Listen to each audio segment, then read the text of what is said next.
ಪ್ರೀತಿಯ ವಿದ್ಯಾರ್ಥಿಗಳೇ, ನಾನು ರವೀಂದ್ರ ಎಮ್ ಆರ್, ವಿಜ್ಞಾನ ಸಹ ಶಿಕ್ಷಕರು, ಸರ್ಕಾರಿ ಪ್ರೌಢಶಾಲೆ ಐಹೊಳೆ, ಶಿವಮೊಗ್ಗ ಜಿಲ್ಲೆ. ವಿದ್ಯಾರ್ಥಿಗಳೇ, ಇಂದು ನಾವು ಜೀವಕ್ರಿಯೆಗಳು ಎಂಬ ಪಾಠದ ಬಗ್ಗೆ ತಿಳಿದುಕೊಳ್ಳೋಣ. ಜೀವಕ್ರಿಯೆ ಎಂಬ ಪಾಠ ನಮ್ಮ ದಿನನಿತ್ಯ ಜೀವನದಲ್ಲಿ ಅತ್ಯಂತ ಪ್ರಮುಖವಾದಂತಹ ಒಂದು ವಿಷಯವಾಗಿದೆ. ಈ ಜೀವಕ್ರಿಯೆಗಳು ಎಂಬ ಪಾಠದಲ್ಲಿ ಸ್ವಲ್ಪ ಆ ಪಾಠದ ಬಗ್ಗೆ ನಾವು ತಿಳ್ಕೊಳ್ಳೋದಕ್ಕಿಂತ ಮುಂಚೆ ಸ್ವಲ್ಪ ಅದರ ವಿಷಯವನ್ನು ಆಲೋಚಿಸಿ ನೋಡೋಣ. ಇದನ್ನು ನೀವು ಸ್ವಲ್ಪ ಆಲೋಚನೆ ಮಾಡಿ ಹೇಳಿ ನೋಡೋಣ. ಯಾವುದು ಜೀವಂತ ಮತ್ತು ಯಾವುದು ಜೀವಂತವಲ್ಲ ಎಂಬುದರ ನಡುವಿನ ವ್ಯತ್ಯಾಸವನ್ನು ನಾವು ಹೇಗೆ ಹೇಳ್ತೇವೆ? ಈ ಚಿತ್ರಗಳನ್ನು ನಾವು ನೋಡಿದಾಗ ನಮಗೆ ಗೊತ್ತಾಗ್ಬೋದು. ಇದರಲ್ಲಿ ಜೀವಂತ ಯಾವುದಿದೆ ಮತ್ತು ನಿರ್ಜೀವ ಯಾವುದಿದೆ ಅಂತ ಗೊತ್ತಾಗುತ್ತೆ. ನಿಮಗೂ ಗೊತ್ತಾಗ್ಬೋದು ಅಂತ ಅಂದ್ಕೊಂಡಿದ್ದೀನಿ ಅಲ್ವಾ ಮಕ್ಕಳ? ಈ ಚಿತ್ರದಲ್ಲಿ ನೀವು ಸ್ವಲ್ಪ ನೋಡಿ. ಈ ಕಡೆ ಇರುವಂತಹ ವಸ್ತುಗಳನ್ನು ನೋಡಿದಾಗ ಏನು ಅನಿಸುತ್ತೆ ನಮಗೆ? ಜೀವ ಇದೆ ಅನಿಸುತ್ತೋ ಇಲ್ಲ ಅನಿಸುತ್ತೋ? ಮತ್ತು ಈ ಕಡೆಗಿರುವಂತಹ ವಸ್ತುಗಳನ್ನು ನೋಡಿದಾಗ ನಿಮಗೆ ಏನು ಅನಿಸುತ್ತೆ? Okay, good. ಇದು ಸುಲಭವಾಗಿ ನಾವು ಗುರುತಿಸ್ಬೋದು. ನಮ್ಮ ಸುತ್ತಮುತ್ತ ನೋಡ್ತಾ ಇರ್ತೀವಿ. ಹಾಗಾಗಿ ಇಲ್ಲಿ ವ್ಯಕ್ತಿಗಳಿದ್ದಾರೆ, ನಮ್ಮ ಕುಟುಂಬದ ಥರ ಇದೆ. ಇಲ್ಲಿ ನಾವು ಚಲಿಸ್ತಾ ಇರ್ತೀವಿ, ಓಡ್ತಾ ಇರ್ತೀವಿ, ಮಾತಾಡ್ತಾ ಇರ್ತೀವಿ, ಮತ್ತು ನಿತ್ಯ ಜೀವನದಲ್ಲಿ ಏನೇನು ಕಾರ್ಯಗಳನ್ನು ಮಾಡ್ತಾ ಇರ್ತೀವಿ. ಇವೆಲ್ಲ ಕ್ರಿಯೆ ಒಳಪಟ್ಟಿರುವಂತಹ ಜೀವಿಗಳು. ಇವುಗಳಿಗೆ ಉಸಿರಾಟ ಇದೆ, ಬೆಳವಣಿಗೆ ಇದೆ, ಚಲಿಸ್ತವೆ. ಇವನ್ನೆಲ್ಲ ನಾವು ನೋಡ್ತಾ ಇರ್ತೀವಿ. ಹಾಗಾಗಿ ಇವುಗಳಿಗೆ ಜೀವ ಇದೆ ಅಂತ ನಮಗೆ ಪ್ರೈಮರಿಯಿಂದ ನಾವು ಓದ್ಕೊಂಡು ಬಂದಿರೋದ್ರಿಂದ ಅದು ಸುಲಭವಾಗಿ ನಿಮಗೆ ಗೊತ್ತಾಗುತ್ತೆ ಅಲ್ವ ಮಕ್ಕಳ? ಅದೇ ಥರ ಈ ಕಡೆ ಚಿತ್ರದಲ್ಲಿ ನಮ್ಮ ಬಲಭಾಗದಲ್ಲಿರುವಂತಹ ಚಿತ್ರವನ್ನು ನೋಡಿದಾಗ ನಮಗೇನು ಅನಿಸುತ್ತೆ? ಇವುಗಳಲ್ಲಿ ಚಲನೆ ಇದೆ. ಕೆಲವೊಂದರಲ್ಲಿ ಚಲನೆ ಇರೋದಿಲ್ಲ, ನಿಶ್ಚಲವಾಗಿರುತ್ತೆ. ಆದರೆ ಅವುಗಳ ಬೆಳವಣಿಗೆ ಇರೋದಿಲ್ಲ, ಉಸಿರಾಟ ಇರೋದಿಲ್ಲ, ಪೋಷಣೆ ಇರೋದಿಲ್ಲ. ಅವು ಜಡ ವಸ್ತುಗಳಾಗಿರ್ತವೆ. ಇಂಥದ್ದು ಅನೇಕ ವ್ಯತ್ಯಾಸಗಳನ್ನು ನಾವು ನೋಡಿದಾಗ ಯಾವುದಕ್ಕೆ ಜೀವ ಇದೆ, ಯಾವುದಕ್ಕೆ ಜೀವ ಇಲ್ಲ ಅಂತ ನಾವು ಸುಲಭವಾಗಿ ಹೇಳಬಹುದು ಅಲ್ವ ಮಕ್ಕಳೇ? ಇಲ್ಲಿ ಹಾಗಾದರೆ ಇಲ್ಲಿ ನಾವು ಒಂದು ವಿಷಯಕ್ಕೆ ಬರೋಣ. ಇಲ್ಲಿ ನೋಡಿ, ಜೀವಂತ ಇರುವುದರ ಆಧಾರವೇನು? ನಮಗೆ ಜೀವ ಇದೆ ಅಂತಂದು ಗೊತ್ತಾಗೋದು ಯಾವಾಗ? ಅದರಲ್ಲಿ ಬೆಳವಣಿಗೆ ನಡೀತಾ ಇರುತ್ತೆ, ಚಲನೆ ಇರುತ್ತೆ, ಉಸಿರಾಟ ಇರುತ್ತೆ, ಮತ್ತು ವಿಸರ್ಜನೆ ಇರುತ್ತೆ. ಅದೇ ಥರ ನಾವು ಇನ್ನೂ ಡೀಪಾಗಿ ಹೋದಾಗ ರಕ್ತ ಪರಿಚಲನೆ. ಈ ಥರದ ಕೆಲವೊಂದು ಜೀವಕ್ರಿಯೆಗಳು ಅಂತ ಕರಿತೀವಿ. ಇವುಗಳನ್ನು ಜೀವಿಗಳಲ್ಲಿ ಮಾತ್ರ ಕಾಣಲಿಕ್ಕೆ ಸಾಧ್ಯ. ಅವುಗಳನ್ನು ನೋಡಿದಾಗ ನಮಗೇನು ಅನಿಸುತ್ತೆ? ಇವುಗಳಿಗೆ ಜೀವ ಇದೆ ಅಂತಂದು ಗೊತ್ತಾಗುತ್ತೆ. ಹಾಗಾದರೆ ಈ ಜೀವಕ್ರಿಯೆಗಳು ಅನ್ನೋ ಪಾಠಕ್ಕೆ ಬಂದಾಗ ನಿರ್ವಹಣಾ ಕಾರ್ಯವನ್ನು ಜೊತೆಯಾಗಿ ನಿರ್ವಹಿಸುವ ಪ್ರಕ್ರಿಯೆಗಳೇ ಜೀವಕ್ರಿಯೆಗಳು. ಅದರ ಅರ್ಥವನ್ನು ನಾವು ವಿಶ್ಲೇಷಣೆ ಮಾಡೋದಕ್ಕೆ ಹೋದಾಗ ನಿರ್ವಹಣಾ ಕಾರ್ಯವನ್ನು ಜೊತೆಯಾಗಿ ನಿರ್ವಹಿಸುವ ಪ್ರಕ್ರಿಯೆಗಳೇ ಜೀವಕ್ರಿಯೆಗಳು. ನಿರ್ವಹಣಾ ಅಂದರೆ ಜೀವಿಗಳು ಅವು ಯಾವ ನಿರ್ದಿಷ್ಟ ಕಾರ್ಯಗಳನ್ನು ಮಾಡದಿದ್ದ ಸಮಯದಲ್ಲೂ ಆ ಕಾರ್ಯಗಳನ್ನು ನಿರ್ವಹಿಸ್ತಲೇ ಇರ್ತವಲ್ಲ. ನಿರ್ದಿಷ್ಟವಾದ ಕಾರ್ಯವನ್ನು ಯಾವ ಜೀವಿಗಳು ನಿರ್ವಹಿಸ್ತವೆ ಅವುಗಳನ್ನು ನಾವು ಜೀವಕ್ರಿಯೆಗಳು ಅಂತ ಕರಿತೀವಿ. ಉದಾಹರಣೆ, ಈಗ ನಾವು ಉಸಿರಾಟ ಅಂತ ತೆಗೆದುಕೊಂಡ್ರೆ ಅದು ಆಮ್ಲಜನಕವನ್ನು ಹೀರಿಕೊಂಡು ಇಂಗಾಲ ಡೈಆಕ್ಸೈಡನ್ನು ಹೊರಗಡೆ ಬಿಡುವಂತಹದ್ದೊಂದು ಪ್ರಕ್ರಿಯೆ. ಅದಕ್ಕೆ ನಾವು ಉಸಿರಾಟ ಕ್ರಿಯೆ ಅಂತ ಕರಿತೀವಿ. ಇದು ಜೀವಿಗಳಲ್ಲಿ ಮಾತ್ರ ಕಂಡುಬರುತ್ತೆ. ಜೀವಿ ಅದನ್ನು ನಿರ್ವಹಿಸುತ್ತೆ. ಸೊ ಹಾಗಾಗಿ ಅದನ್ನು ಒಂದು ಜೀವಕ್ರಿಯೆ ಅಂತ ಕರಿತೀವಿ. ಸೊ ಈ ಚಿತ್ರದಲ್ಲಿ ನೋಡಿ ಜೀರ್ಣಾಂಗ ವ್ಯೂಹ ಇದೆ, ಇನ್ನೊಂದು ಉಸಿರಾಟ ಶ್ವಾಸಾಂಗ ವ್ಯೂಹ ಇದೆ. ಸೊ ನಮ್ಮ ಎಡಭಾಗದಲ್ಲಿ ಕಾಣೋದು ಜೀರ್ಣಾಂಗ ವ್ಯೂಹ, ಬಲಭಾಗದಲ್ಲಿ ಕಾಣ್ತಾ ಇರೋದು ಉಸಿರಾಟ ಮಾಡಲಿಕ್ಕೆ ಬಳಸುವಂತಹ ಶ್ವಾಸಾಂಗ ವ್ಯೂಹ ಅಂತ ಕರಿತೀವಿ. ಸೊ ಇಲ್ಲಿ ಜೀರ್ಣಾಂಗ ವ್ಯೂಹದಲ್ಲಿ ಬಂದಾಗ ಬಾಯಿ, ಗಂಟಲು, ಅನ್ನನಾಳ, ಜಠರ, ಸಣ್ಣ ಕರಳು, ದೊಡ್ಡ ಕರಳು, ಗುದದ್ವಾರ, ಈ ರೀತಿ ಅನೇಕ ಅಂಗಗಳು ಸೇರಿಬಿಟ್ಟು ಜೀರ್ಣಕ್ರಿಯೆಯನ್ನು ನೆರವೇರಿಸ್ತಾ ಇರುತ್ತೆ ಎಲ್ಲ ಮಕ್ಕಳೇ. ಸೊ ಅದನ್ನು ನಾವು ಏನಂತ ಕರಿತೀವಿ, ಜೀರ್ಣಕ್ರಿಯೆ ಅಂತ ಕರಿತೀವಿ. ಅದೇ ಥರ ಇನ್ನು ಉಸಿರಾಟ ಅಂಗಕ್ಕೆ ಬಂದಾಗ ಅದರಲ್ಲಿ ಮೂಗಿನ ಹೊರಳೆಗಳು, ಅದರಲ್ಲೂ ಗಂಟಲು ಮತ್ತು ಟ್ರಾಕಿಯಾ ಅಂತ ಬರುತ್ತೆ. ಟ್ರಾಂಕಿಯಾಗಳು ವಿಭಜನೆಗೊಂಡು ಬ್ರಾಂಕಸ್ ಅಂತ ಬರುತ್ತೆ. ಸೊ ಆಮೇಲೆ ಲಂಗ್ಸ್ಗಳು ಬರ್ತವೆ, ಒಂದು ಜೊತೆ ಲಂಗ್ಸ್ ಅನ್ನೋದನ್ನು ನಾವು ಶ್ವಾಸಕೋಶ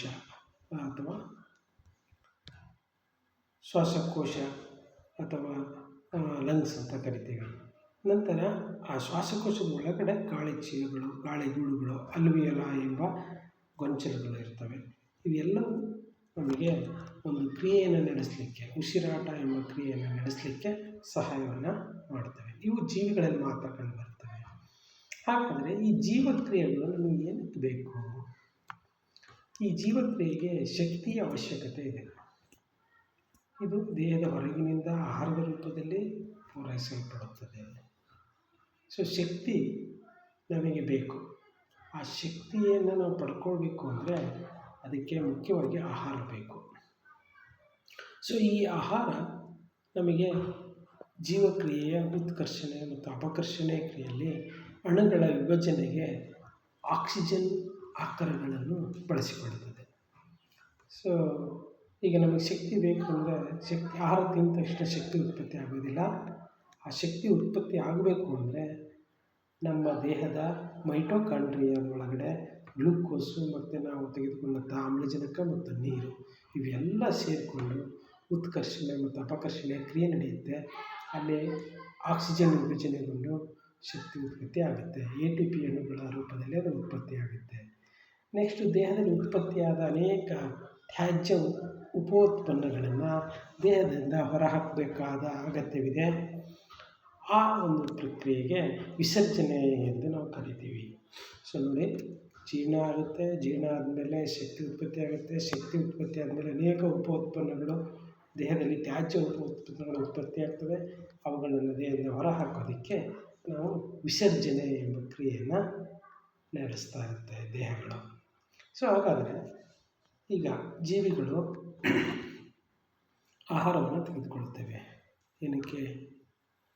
ಜೀವಿಗಳ ಆಹಾರವನ್ನು ಶಕ್ತಿಯನ್ನು ಉತ್ಪತ್ತಿ ಮಾಡೋದಕ್ಕೋಸ್ಕರ ಪಡೆದುಕೊಳ್ಳುತ್ತವೆ. ಹಾಗಾದರೆ ಆಹಾರವನ್ನು ಪಡೆದುಕೊಳ್ಳುವ ಜೀವಿಯ ಈ ಒಂದು ಕ್ರಿಯೆಗೆ ನಾವು ಏನಂತ ಕರಿತೀವಿ? ಪೋಷಣೆ ಅಂತ ಕರಿತೀವಿ. ಆಹಾರವನ್ನು ಪಡೆದುಕೊಳ್ಳುವ ಜೀವಿಯ ಈ ಒಂದು ಪ್ರಕ್ರಿಯೆಗೆ ಪೋಷಣೆ ಅಂತ ಕರಿತೀವಿ. ನೋಡಿ, ಪೋಷಣೆಯ ನಿಜವಾದ ಅರ್ಥವನ್ನು ನಾವು ವಿಶ್ಲೇಷಣೆ ಮಾಡಿದಾಗ ಜೀವಿಗಳ ಜೈವಿಕ ಪ್ರಕ್ರಿಯೆ ನಿರಂತರವಾಗಿ ಇಡಲು ಅಗತ್ಯವಾದ ಆಹಾರವನ್ನು ಪಡೆಯುವುದಕ್ಕೆ ಪೋಷಣೆ ಎನ್ನುವರು. ಸೊ ಉದಾಹರಣೆ ಮಕ್ಕಳೇ, ಈಗ ಒಂದು ಜೀವಿ ತಾನು ಕೆಲಸವನ್ನು ಮಾಡಬೇಕು ಅಂದರೆ ಅಲ್ಲಿ ಚಟುವಟಿಕೆಯಲ್ಲಿ ಇರಬೇಕು ಅಂದರೆ ಅದಕ್ಕೆ ಶಕ್ತಿ ಬೇಕು. ಸೊ ಆ ಶಕ್ತಿಯನ್ನು ಪಡಿಬೇಕು ಅಂದರೆ ಜೀವಿಗೆ ಏನು ಬೇಕು? ಆಹಾರ ಬೇಕು. ಸೊ ಆ ಆಹಾರವನ್ನು ಪಡೆಯುವ ಒಂದು ಕ್ರಿಯೆಯನ್ನು ನಾವು ಏನಂತ ಕರಿತೀವಿ? ಪೋಷಣೆ ಅಂತ ಕರಿತೀವಿ. ಉದಾಹರಣೆ, ನಾವು ಸೇವಿಸುವ ಆಹಾರ ಇರ್ಬೋದು, ಪ್ರಾಣಿಗಳು ಬೇಟೆಯಾಡಿ ತಿನ್ನುವ ಆಹಾರ ಇರ್ಬೋದು, ಮಾಂಸಾಹಾರಿ ಪ್ರಾಣಿಗಳು, ಸಸ್ಯಾಹಾರಿ ಪ್ರಾಣಿಗಳು ಸಸ್ಯಗಳಿಂದ ಆಹಾರವನ್ನು ಪಡೆದುಕೊಳ್ಳೋದಾಗಿರ್ಬೋದು, ಕೆಲವೊಂದು ಕೀಟಹಾರಿ ಸಸ್ಯಗಳು ಇರ್ತವೆ. ಸೊ ಈ ರೀತಿ ಅನೇಕ ವಿಧಾನದಲ್ಲಿ ಅವು ಆಹಾರವನ್ನು ಪಡೆದುಕೊಳ್ಳುತ್ತವೆ. ಅದನ್ನು ನಾವು ಪೋಷಣೆ ಅಂತ ಕರಿತೀವಿ. ಸೊ ಕೆಲವು ಜೀವಿಗಳು ನಿರವಯವ ಮೂಲಗಳಿಂದ ಸರಳ ಆಹಾರ ವಸ್ತುಗಳನ್ನು ಕಾರ್ಬನ್ ಡೈಆಕ್ಸೈಡ್ ಮತ್ತು ನೀರಿನ ರೂಪದಲ್ಲಿ ಬಳಸಿಕೊಳ್ತವೆ. ಸೊ ನಿರವಯವ ಮೂಲಗಳಿಂದ ಕೆಲವೊಂದು ಜೀವಿಗಳು ನೇರವಾಗಿ ಸರಳವಾದ ಆಹಾರ ವಸ್ತುಗಳನ್ನು ತೆಗೆದುಕೊಂಡು ಅದರಿಂದ ಕಾರ್ಬನ್ ಡೈಆಕ್ಸೈಡ್ ಮತ್ತು ನೀರಿನ ರೂಪದಲ್ಲಿ ಆಹಾರವನ್ನು ಬಳಸಿಕೊಳ್ತವೆ. ಉದಾಹರಣೆ ಹಸಿರು ಸಸ್ಯಗಳು ಮತ್ತು ಕೆಲವು ಬ್ಯಾಕ್ಟೀರಿಯಾಗಳು ಅವೇನು ಮಾಡ್ತವೆ, ಭೂಮಿಯಲ್ಲಿರುವ ಅಥವಾ ವಾತಾವರಣದಲ್ಲಿರುವ ಕೆಲವೊಂದು ಪೋಷಕಾಂಶಗಳನ್ನಾಗಿರ್ಬೋದು, ಇಂಗಾಲದ ಡೈಆಕ್ಸೈಡನ್ನಾಗಿರ್ಬೋದು ಮತ್ತು ನೀರನ್ನು ಹೀರಿಕೊಂಡು ಅದರಲ್ಲಿ ನನಗೆ ಬೇಕಾದ ಪೋಷಕಾಂಶಗಳನ್ನು ಅದು ಪಡೆದುಕೊಳ್ಳುತ್ತೆ. ಇನ್ನು ನಾವು ಮನುಷ್ಯ ಅಥವಾ ಜೀವಿಗಳಲ್ಲಿ ಪೋಷಣೆ ಹೇಗೆ ಎಂಬುದರ ಬಗ್ಗೆ ಸ್ವಲ್ಪ ಚರ್ಚೆ ಮಾಡೋಣ ಮಕ್ಕಳೇ. ಸೊ ಇಲ್ಲಿ ಪೋಷಣೆ ಅಂತ ಬಂದಾಗ ಮನುಷ್ಯರಲ್ಲಿ ಅಥವಾ ಪ್ರಾಣಿಗಳಿಗೆ ಬಂದಾಗ ನಾವು ಸಾಮಾನ್ಯವಾಗಿ ಪರಪೋಷಕ ಜೀವಿಗಳು. ಈ ಪೋಷಣೆ ಅನ್ನೋ ವಿಷಯ ಬಂದಾಗ ನಮಗೆ ಒಂದು ವಿಷಯ ಗೊತ್ತಿರಲಿ, ಇದರಲ್ಲಿ 2 ವಿಧ ಬರುತ್ತೆ. ಒಂದು ಸ್ವಪೋಷಣೆ, ಮತ್ತೊಂದು ಪರಪೋಷಣೆ. ಇಲ್ಲಿ ನೋಡಿ, ನಾನು ಮೊದಲೇ ತೋರಿಸಿದೆ ಇಲ್ಲಿ. ಸೊ ಸಸ್ಯಗಳು ತಮ್ಮ ಆಹಾರವನ್ನು ತಾವೇ ತಯಾರಿಸಿಕೊಳ್ತವೆ ಅಲ್ವಾ ಮಕ್ಕಳೇ? ಸೊ ಸಸ್ಯಗಳು ತಮ್ಮ ಆಹಾರವನ್ನು ತಾವೇ ತಯಾರಿಸಿಕೊಳ್ಳುವುದರಿಂದ ಅದಕ್ಕೆ ವಾತಾವರಣದಲ್ಲಿರುವ ಇಂಗಾಲದ ಡೈಆಕ್ಸೈಡು ಮತ್ತು ಭೂಮಿಯಿಂದ ಆ ನೀರಿನ ಅವಶ್ಯಕತೆ ಇರುತ್ತೆ, ಅದನ್ನು ಪಡೆದುಕೊಂಡು ತನ್ನ ಆಹಾರವನ್ನು ತಾನೇ ತಯಾರಿಸಿಕೊಳ್ಳುತ್ತೆ. ಸೊ ಅದಕ್ಕೆ ಅದನ್ನು ಸ್ವಪೋಷಕಗಳು ಅಂತ ಕರಿತೀವಿ. ಇನ್ನು ಪರಪೋಷಕ ಜೀವಿಗಳು ಉದಾಹರಣೆ ಮನುಷ್ಯರು, ಪ್ರಾಣಿಗಳು ಬರ್ತವೆ. ಇವು ಸಸ್ಯಗಳ ಮೇಲೆ, ಇತರ ಜೀವಿಗಳ ಮೇಲೆ ಆಹಾರಕ್ಕೋಸ್ಕರ ಅವಲಂಬನೆ ಆಗಿರ್ತವೆ. ನೋಡಿ, ಪರಪೋಷಕ ಜೀವಿಗಳು ಸಂಕೀರ್ಣ ವಸ್ತುಗಳನ್ನು ಬಳಸಿಕೊಳ್ಳುತ್ತವೆ. ಇವುಗಳನ್ನು ಬಳಸಿಕೊಳ್ಳುವ ಮುನ್ನ ಸರಳ ವಸ್ತುಗಳಾಗಿ ವಿಭಜಿಸಲು ಕಿಣ್ವಗಳೆಂಬ ಜೈವಿಕ ವೇಗವರ್ಧಕಗಳನ್ನು ಬಳಸಿಕೊಂಡು ಇವು ಹೀಗೆ ಪರಪೋಷಕಗಳ ಬದುಕು ನೇರವಾಗಿ ಅಥವಾ ಪರೋಕ್ಷವಾಗಿ ಸ್ವಪೋಷಕಗಳ ಮೇಲೆ ಅವಲಂಬಿಸಿದೆ. ಸೊ ಉದಾಹರಣೆ ಪ್ರಾಣಿಗಳು ಮತ್ತು ಶಿಲೀಂಧ್ರಗಳು. ಇವು ಬೇರೆ ಪ್ರಾಣಿಗಳಿಂದ ಅಥವಾ ಸಸ್ಯಗಳಿಂದ ಆಹಾರವನ್ನು ಪಡೆದುಕೊಳ್ಳುತ್ತವೆ. ಸೊ ಇಲ್ಲಿ ಪ್ರಾಣಿಗಳು ಅಂದ ತಕ್ಷಣ ಮನುಷ್ಯರು ಬರ್ತಾರೆ. ಈಗ ನಾನು ಸ್ವಪೋಷಕಗಳ ಬಗ್ಗೆ ಹೇಳಿದೆ. ಸೊ ಇದನ್ನು ಸ್ವಪೋಷಣೆ ಅಂದ್ರೇನು, ಸ್ವಪೋಷಕಗಳು ಯಾವುವು ಒಂದು ಸ್ವಲ್ಪ ನೋಡೋಣ ಮಕ್ಕಳೇ. ಸೊ ಇಲ್ಲಿ ನಿಮಗೆಲ್ಲ ಆಲ್ರೆಡಿ ವಿಷಯ ಸ್ವಲ್ಪ ಗೊತ್ತಿದೆ. ತಮ್ಮ ಆಹಾರವನ್ನು ತಾವೇ ತಯಾರಿಸಿಕೊಳ್ಳುವ ಜೀವಿಗಳಿಗೆ ನಾವೇನಂತ ಕರಿತೀವಿ? ಸ್ವಪೋಷಕಗಳು ಎಂದು ಕರೆಯುತ್ತೇವೆ ಅಲ್ವಾ? ಸೊ ಇಲ್ಲಿ ಉದಾಹರಣೆ ನೋಡಿ, ಈ ಚಿತ್ರವನ್ನು ನೋಡಿದಾಗ ನಮಗೂ ಎಷ್ಟೊಂದು ಖುಷಿ ಆಗುತ್ತಲ್ವ. ಸೊ ಈ ಚಿತ್ರ ಅದು ಒಂದು ಗದ್ದೆ ಬೆಳೆಯಲಿದ್ದಾರೆ, ಸೂರ್ಯಕಾಂತಿ ಹೂಗಳನ್ನು ಬೆಳೆದಿದ್ದಾರೆ. ಸೊ ಇದರಲ್ಲಿ ತನ್ನ ಆಹಾರವನ್ನು ತಾನೇ ತರಿಸಿಕೊಳ್ಳುತ್ತೆ. ಸೊ ಇಲ್ಲಿ ಸ್ವಪೋಷಕ ಜೀವಿಗಳ ಕಾರ್ಬನ್ ಮತ್ತು ಶಕ್ತಿ ಅವಶ್ಯಕತೆಗಳಿಗೆ ಅವು ಈ ಕಾರ್ಬನ್ ಡೈಆಕ್ಸೈಡ್ ಮತ್ತು ನೀರನ್ನು ಬಳಸಿಕೊಂಡು ಆಹಾರವನ್ನು ತಯಾರು ಮಾಡ್ತವೆ. ಅದನ್ನು ನಾವು ದ್ಯುತಿಸಂಶ್ಲೇಷಣೆ ಕ್ರಿಯೆ ಮೂಲಕ ಅದಕ್ಕೆ ಆ ಒಂದು ಆಹಾರ ತಯಾರಾಗುತ್ತೆ. ನಂತರ ಕಾರ್ಬನ್ ಡೈಆಕ್ಸೈಡ್ ಮತ್ತು ನೀರಿನ ರೂಪದಲ್ಲಿ ಈ ವಸ್ತುಗಳನ್ನು ತೆಗೆದುಕೊಂಡು ಸೌರಶಕ್ತಿಯ ಬೆಳಕಿನಲ್ಲಿ ಸಸ್ಯಗಳಲ್ಲಿರುವ ಹಸಿರು ವರ್ಣಕ ಕ್ಲೋರೋಫಿಲ್ನ ಉಪಸ್ಥಿತಿಯಲ್ಲಿ ಕಾರ್ಬೋಹೈಡ್ರೇಟ್ಗಳಾಗಿ ಅದನ್ನು ಪರಿವರ್ತನೆ ಮಾಡ್ತವೆ. ಸೊ ಇಲ್ಲಿ ಅದಕ್ಕೊಂದು ರಾಸಾಯನಿಕ ಕ್ರಿಯೆ ಇದೆ ನೋಡಿ ಮಕ್ಕಳೇ. 6 ಕಾರ್ಬನ್ ಡೈಆಕ್ಸೈಡ್ ಪ್ಲಸ್ 12 ನೀರಿನ ಅಣು H2O ಇವುಗಳನ್ನು ಬಳಸಿಕೊಂಡು ಕ್ಲೋರೋಫಿಲ್ನ ಉಪಸ್ಥಿತಿಯಲ್ಲಿ ಬೆಳಕು ಇರುವಂತಹ ಸಂದರ್ಭದಲ್ಲಿ ಅದು ಆಹಾರವನ್ನು ತಯಾರು ಮಾಡುತ್ತೆ. ಸೊ ಆಹಾರ ಅಂದ ತಕ್ಷಣ ಗ್ಲೂಕೋಸ್ ರೂಪದಲ್ಲಿ ಇರುತ್ತೆ ಸಸ್ಯಗಳಲ್ಲಿ. ಅದು C6H12O6 ಇದರ ರೂಪದಲ್ಲಿರುತ್ತೆ. ನಂತರ ಅದು ಆಮ್ಲಜನಕವನ್ನು ಉತ್ಪತ್ತಿ ಮಾಡುತ್ತೆ ಮತ್ತು ನೀರನ್ನು ಸಹ ಉಪ ಉತ್ಪನ್ನಗಳನ್ನಾಗಿ ಉತ್ಪತ್ತಿ ಮಾಡುತ್ತೆ. ಇದು ಹಸಿರು ಸಸ್ಯಗಳಲ್ಲಿ ನಡೆಯುವಂತಹ ಒಂದು ದ್ಯುತಿಸಂಶ್ಲೇಷಣೆ ಕ್ರಿಯೆ. ಸೊ ಇದನ್ನು ನೀವು ಎಕ್ಸಾಮಲ್ಲಿ ಕೇಳಿದರೆ ಬರಬೇಕು ಮಕ್ಕಳೇ. ಇದನ್ನು ಸರಿದೂಗಿಸಿದ ರಾಸಾಯನಿಕ ಸಮೀಕರಣದಲ್ಲೂ ಸಹ ಕೇಳ್ತಾ ಇರ್ತಾರೆ. ಸೊ ಅದನ್ನು ಸರಿಯಾಗಿ ಪ್ರಾಕ್ಟೀಸ್ ಮಾಡಿ. ನೆಕ್ಸ್ಟು ಈ ಸ್ವಪೋಷಕಗಳ ಹೇಗೆ ಪೋಷಣೆಯನ್ನು ಮಾಡ್ತವೆ, ಅದರಲ್ಲಿ ಈ ದ್ಯುತಿಸಂಶ್ಲೇಷಣೆ ಕ್ರಿಯೆ ಹೇಗೆ ನಡೆಯುತ್ತೆ ಅನ್ನೋದಕ್ಕೆ ಸ್ವಲ್ಪ ವಿವರಣೆಯನ್ನು ನೋಡಿ. ಅದರಲ್ಲಿ ಕೆಲವು ಹಂತಗಳಿದ್ದಾವೆ. 3 ಹಂತಗಳನ್ನು ನೀವು ತಿಳ್ಕೊಳ್ಬೇಕು. ದ್ಯುತಿಸಂಶ್ಲೇಷಣೆ ಕ್ರಿಯೆಗೆ ಬಳಕೆಯಾಗುವ ನೀರನ್ನು ಭೂಸಸ್ಯಗಳು ಮಣ್ಣಿನಿಂದ ಬೇರುಗಳ ಮೂಲಕ ಪಡೆದುಕೊಳ್ಳುತ್ತವೆ. ಸೊ ದ್ಯುತಿಸಂಶ್ಲೇಷಣೆ ಕ್ರಿಯೆಗೆ ಮುಖ್ಯವಾಗಿ ಬೇಕಾಗಿರೋದು ನೀರು, ಇಂಗಾಲದ ಡೈಆಕ್ಸೈಡ್. ಸೊ ಈ ನೀರನ್ನು ಬೇರುಗಳ ಮೂಲಕ ಮಣ್ಣಿನಿಂದ ಪಡೆದುಕೊಳ್ತವೆ. ನಂತರ ನೈಟ್ರೋಜನ್, ಫಾಸ್ಫರಸ್, ಕಬ್ಬಿಣ ಮತ್ತು ಮ್ಯಾಗ್ನೀಷಿಯಂ ವಸ್ತುಗಳು ಮಣ್ಣಿನಿಂದ ಪಡೆದುಕೊಳ್ಳುತ್ತವೆ. ಅವುಗಳನ್ನು ಹೀರಿಕೊಳ್ಳುತ್ತೆ. ಅದು ಮಿನರಲ್ಸ್ ಅಥವಾ ಖನಿಜಗಳು ಅಂತ ಕರಿತೀವಿ. ಅವು ಭೂಮಿಯಲ್ಲಿ ನೀರಿನ ಮೂಲಕ ಸಸ್ಯಗಳಿಗೆ, ನೋಡಿ ಇಲ್ಲಿ ತೋರಿಸಿದರೆ ಮಿನರಲ್ಸ್ ಅಂತ, ಖನಿಜಗಳು. ಸೊ ನೀರಿನಲ್ಲಿ ಅವು ಖನಿಜಗಳೆಲ್ಲ ಕರಗಿರ್ತವೆ. ಅವು ಸಸ್ಯದ ಸೈಲಮ್ ಎಂಬ ಅಂಗಾಂಶದಿಂದ ಏನಾಗುತ್ತೆ, ಸಸ್ಯದ ಕಾಂಡದ ಒಳಗಡೆ ಹೋಗಿ ಮತ್ತು ಪ್ರತಿಯೊಂದು ಎಲೆಗೂ ಹೋಗಿ ಪತ್ರಹರಿತ್ತಿನ ಭಾಗಕ್ಕೆ ಹೋಗ್ತವೆ.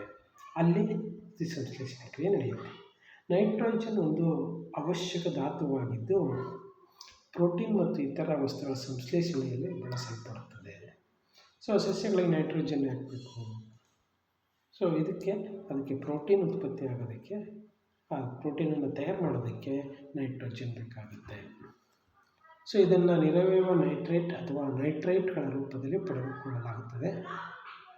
ಅಥವಾ ಇದನ್ನು ವಾತಾವರಣದ ನೈಟ್ರೋಜನನ್ನು ಬಳಸಿಕೊಂಡು ಬ್ಯಾಕ್ಟೀರಿಯಾಗಳು ತಯಾರಿಸಿದ ಸಾವಯವ ಸಂಯುಕ್ತಗಳ ರೂಪದಲ್ಲಿ ಪಡೆದುಕೊಳ್ಳಲಾಗುತ್ತದೆ. ಸೊ ಕೆಲವೊಂದು ಸಸ್ಯಗಳು ನೈಟ್ರೇಟ್ ಅಥವಾ ನೈಟ್ರೇಟ್ಗಳ ರೂಪದಲ್ಲಿ ನೇರವಾಗಿ ಪಡೆದುಕೊಳ್ಳುತ್ತವೆ ಭೂಮಿಯಿಂದ. ಅಥವಾ ನಿಮಗೆ ಗೊತ್ತಿದೆ, ರೈಜೋಬಿಯಂ ಎಂಬ ಬ್ಯಾಕ್ಟೀರಿಯಾ ಕೆಲವೊಂದು ಸಸ್ಯಗಳ ಬೇರುಗಳಲ್ಲಿ ಗಂಟುಗಳ ರೂಪದಲ್ಲಿ ಈ ನೈಟ್ರೋಜನನ್ನು ಅದಕ್ಕೆ ಸ್ಥಿರೀಕರಣ ಮಾಡುತ್ತೆ. ಸೊ ಹಾಗೆ ಈ ಒಂದು ಸಸ್ಯಗಳಿಗೆ ನೈಟ್ರೋಜನ್ ಸಿಗುತ್ತೆ. ನೈಟ್ರೋಜನ್ ಸಹ ಒಂದು ಪ್ರಮುಖವಾದ ಒಂದು ಮಿನರಲ್ಸ್. ಸೊ ಇನ್ನು ನೆಕ್ಸ್ಟು ಈ ದ್ಯುತಿ ಸಂಶ್ಲೇಷಣೆಯಲ್ಲಿ ಏನಾಗುತ್ತೆ? ಸೊ ಈ ಸಸ್ಯಗಳಲ್ಲಿ ನಡೆಯುವ ಈ ದ್ಯುತಿ ಸಂಶ್ಲೇಷಣೆ ಕ್ರಿಯೆಯಲ್ಲಿ ಏನು ನಡೆಯುತ್ತೆ, ಏನಾಗುತ್ತೆ, ಹೇಗೆ ನಡೆಯುತ್ತೆ ಅನ್ನೋದನ್ನು ಈ ಒಂದು 3 ಹಂತಗಳು ಅಂತ ನಾನು ಹೇಳಿದೆ ಆವಾಗ. ಅವುಗಳನ್ನು ನೀವು ಬರೆದಿಟ್ಕೊಂಡ್ರೆ ಒಳ್ಳೆಯದು ಮಕ್ಕಳೇ. ಮೊದಲನೇ ಹಂತ, ಕ್ಲೋರೋಫಿಲ್ನಿಂದ ಬೆಳಕಿನ ಶಕ್ತಿಯ ಹೀರುವಿಕೆ ಆಗುತ್ತೆ. ಕ್ಲೋರೋಫಿಲ್ ಏನು ಮಾಡುತ್ತೆ, ಸೂರ್ಯನ ಬೆಳಕಲ್ಲಿ ಮಾತ್ರ ಈ ದ್ಯುತಿ ಸಂಶ್ಲೇಷಣೆ ಕ್ರಿಯೆ ನಡೆಯುತ್ತೆ. ಸೊ ಅದರಲ್ಲಿ ಕ್ಲೋರೋಫಿಲ್ ಏನು ಮಾಡುತ್ತೆ, ಬೆಳಕಿನ ಶಕ್ತಿಯನ್ನು ಹೀರಿಕೊಳ್ಳುತ್ತೆ. ನೆಕ್ಸ್ಟ್ ಎರಡನೇ ಹಂತ, ಬೆಳಕಿನ ಶಕ್ತಿಯು ರಾಸಾಯನಿಕ ಶಕ್ತಿಯಾಗಿ ಪರಿವರ್ತನೆ ಆಗುವುದು. ಇದು ಕ್ಲೋರೋಫಿಲ್ ಪತ್ರಹರಿತ್ತಿನ ಒಳಗಡೆ ನಡೆಯುವಂತಹ ಕ್ರಿಯೆ. ಅಲ್ಲಿ ಬೆಳಕಿನ ಶಕ್ತಿ ರಾಸಾಯನಿಕ ಶಕ್ತಿಯಾಗಿ ಪರಿವರ್ತನೆ ಆಗುತ್ತೆ. ನಂತರ ನೀರಿನ ಅಣುಗಳು ಹೈಡ್ರೋಜನ್ ಮತ್ತು ಆಕ್ಸಿಜನ್ ಆಗಿ ವಿಭಜಿಸಲ್ಪಡುವುದು. ಇದಾದ ಮೇಲೆ ಕಾರ್ಬನ್ ಡೈಆಕ್ಸೈಡ್, ಮೂರನೇ ಹಂತ, ಕಾರ್ಬನ್ ಡೈಆಕ್ಸೈಡ್ ಕಾರ್ಬೋಹೈಡ್ರೇಟ್ ಆಗಿ ಪರಿವರ್ತಿಸಲ್ಪಡುತ್ತೆ. ಕಾರ್ಬೋಹೈಡ್ರೇಟ್ ಅಂದರೆ ನೀವು ಅಲ್ಲಿ ರಿಯಾಕ್ಷನಲ್ಲಿ ನೋಡಿದ್ದೀರಾ, ಇನ್ನೊಂದು ಸರಿ ತೋರಿಸ್ತೀನಿ ನೋಡಿ. ಸೊ ಈ ರಿಯಾಕ್ಷನ್ನಲ್ಲಿ ಕಾರ್ಬೋಹೈಡ್ರೇಟ್ ಅಂದರೆ ಇಲ್ಲಿ ನೋಡಿ, ಗ್ಲೂಕೋಸ್ C6H12O6 ಇರುತ್ತೆ.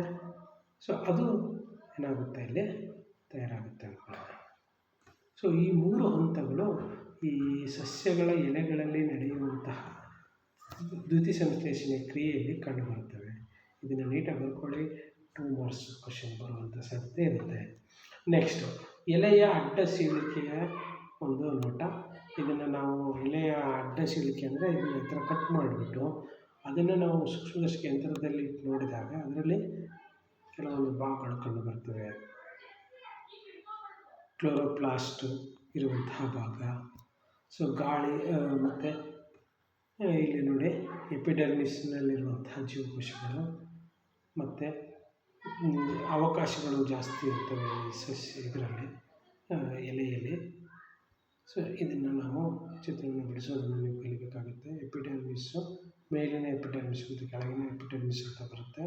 ಮೇಲಿನ ಎಪಿಡರ್ಮಿಸಲ್ಲಿ ಜಿಡ್ಡಿನ ಕ್ಯುಟಿಕಲ್ ಎಂಬ ಅಂಶ ಇರುತ್ತೆ. ಅದು ನೀರು ಹೊರಗೆ ಹೋಗಲು ಮತ್ತು ಒಳಗೆ ಬರಲಿಕ್ಕೆ ಬಿಟ್ಕೊಳ್ಳೋದಿಲ್ಲ.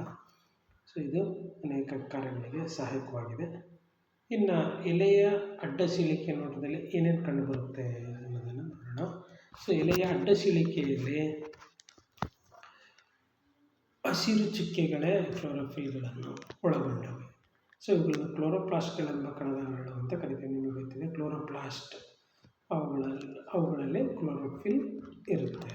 ಎಲೆಗಳಲ್ಲಿ ಕಂಡುಬರುವ ಚಿಕ್ಕ ರಂಧ್ರಗಳನ್ನು ನಾವು ಪತ್ರರಂಧ್ರಗಳು ಅಂತ ಕರಿತೀವಿ. ಎಲೆಗಳಲ್ಲಿ ಅನಿಲಗಳ ವಿನಿಮಯ, ಈ ಪತ್ರರಂಧ್ರಗಳು ಏನಕ್ಕೆ ಸಹಾಯ ಮಾಡ್ತವೆ ಅಂದರೆ ಅನಿಲಗಳ ವಿನಿಮಯ ಮಾಡಲಿಕ್ಕೆ ಮತ್ತು ಬಾಷ್ಪ ವಿಸರ್ಜನೆಗೆ ಇವು ಸಹಕಾರಿಯಾಗಿದ್ದಾವೆ. ಈ ರಂಧ್ರಗಳಲ್ಲಿರುವ ಕಾವಲು ಜೀವಕೋಶಗಳ ಮೂಲಕ ಈ ಒಂದು ಎಲೆಗಳಲ್ಲಿ ಅನಿಲಗಳ ವಿನಿಮಯ ಉಂಟಾಗ್ತಾ ಇರುತ್ತೆ. ನಂತರ ಪರಪೋಷಕಗಳು ನೋಡಿ, ಈಗ ನಾವು ಸ್ವಪೋಷಕಗಳ ಬಗ್ಗೆ ಇಷ್ಟೊತ್ತು ಅಧ್ಯಯನ ಮಾಡಿದ್ವಿ. ಈಗ ಪರಪೋಷಕಗಳು ಅಂದ್ರೇನು? ಈ ಸಾಮಾನ್ಯವಾಗಿ ಪರಪೋಷಕಗಳು ಅಂದ್ರೇನು ಅಂತ ನಿಮಗೆ ಆಲ್ರೆಡಿ ಗೊತ್ತಿದೆ. ಇನ್ನೊಂದು ಸರಿ ಹೇಳ್ತೀನಿ. ತಮ್ಮ ಆಹಾರಕ್ಕಾಗಿ ಇತರೆ ಸಸ್ಯ ಅಥವಾ ಪ್ರಾಣಿಗಳನ್ನು ಅವಲಂಬಿಸಿರುವ ಜೀವಿಗಳಿಗೆ ನಾವೇನಂತ ಕರಿತೀವಿ? ಪರಪೋಷಕಗಳು ಎಂದು ಹೆಸರು. ಉದಾಹರಣೆ ಎಲ್ಲ ಪ್ರಾಣಿಗಳು ಅಂತ ಬರ್ತೀವಿ. ಇಲ್ಲಿ ನೋಡಿ, ನಾವು ಸಾಮಾನ್ಯವಾಗಿ ನ್ಯಾಷನಲ್ ಜಿಯೋಗ್ರಫಿ ಚಾನಲ್ ಮತ್ತು ಎನಿಮಲ್ ಪ್ಲಾನೆಟಲ್ಲಿ ಈ ಥರ ಚಿತ್ರಗಳನ್ನು, ವಿಡಿಯೋಗಳನ್ನು ನೋಡ್ತಾ ಇರ್ತೀವಿ. ಸೊ ಈ ಥರ ಇನ್ನು ಬೇರೆ ಜೀವಿಗಳನ್ನು ತಿಂದು ಬದುಕುವಂಥದ್ದು ನಿಮಗೆ ಗೊತ್ತಿದೆ ಆಲ್ರೆಡಿ. ಸಸ್ಯಗಳು, ಸ್ವಪೋಷಕಗಳು, ಅವುಗಳನ್ನು ಯಾವ ಅವಲಂಬಿಸಿರ್ತವೆ ಅವು ಸಹ ಸಸ್ಯಾಹಾರಿಗಳು, ಅವುಗಳೂ ಸಹ ಪರಪೋಷಕಗಳು. ಮತ್ತು ಪ್ರಾಣಿಗಳು, ಕೆಲವೊಂದು ಮಾಂಸಾಹಾರಿಗಳು ಇರ್ತವೆ, ಅವು ಸಹ ಇತರ ಪ್ರಾಣಿಗಳ ಸಸ್ಯಾಹಾರಿಗಳನ್ನು ತಿಂದು ಬದುಕ್ತಾ ಇರ್ತವೆ. ಅವುಗಳನ್ನು ನಾವು ಪರಪೋಷಕಗಳು ಅಂತ ಕರಿತೀವಿ. ಇಲ್ಲಿ ಪರಪೋಷಕಗಳಲ್ಲಿ ಅನೇಕ ವಿಧಗಳು ಬರ್ತವೆ. ಅವುಗಳನ್ನು ನನ್ನಾಗಿ ನೋಡ್ತಾ ಹೋಗೋಣ ಮಕ್ಕಳೇ. ಕೆಲವು ಜೀವಿಗಳು ಸಸ್ಯಗಳು ಮತ್ತು ಪ್ರಾಣಿಗಳಿಂದ ಅವುಗಳನ್ನು ಕೊಲ್ಲದೆ ಪೋಷಣೆಯನ್ನು ಪಡೆದುಕೊಳ್ಳುತ್ತವೆ.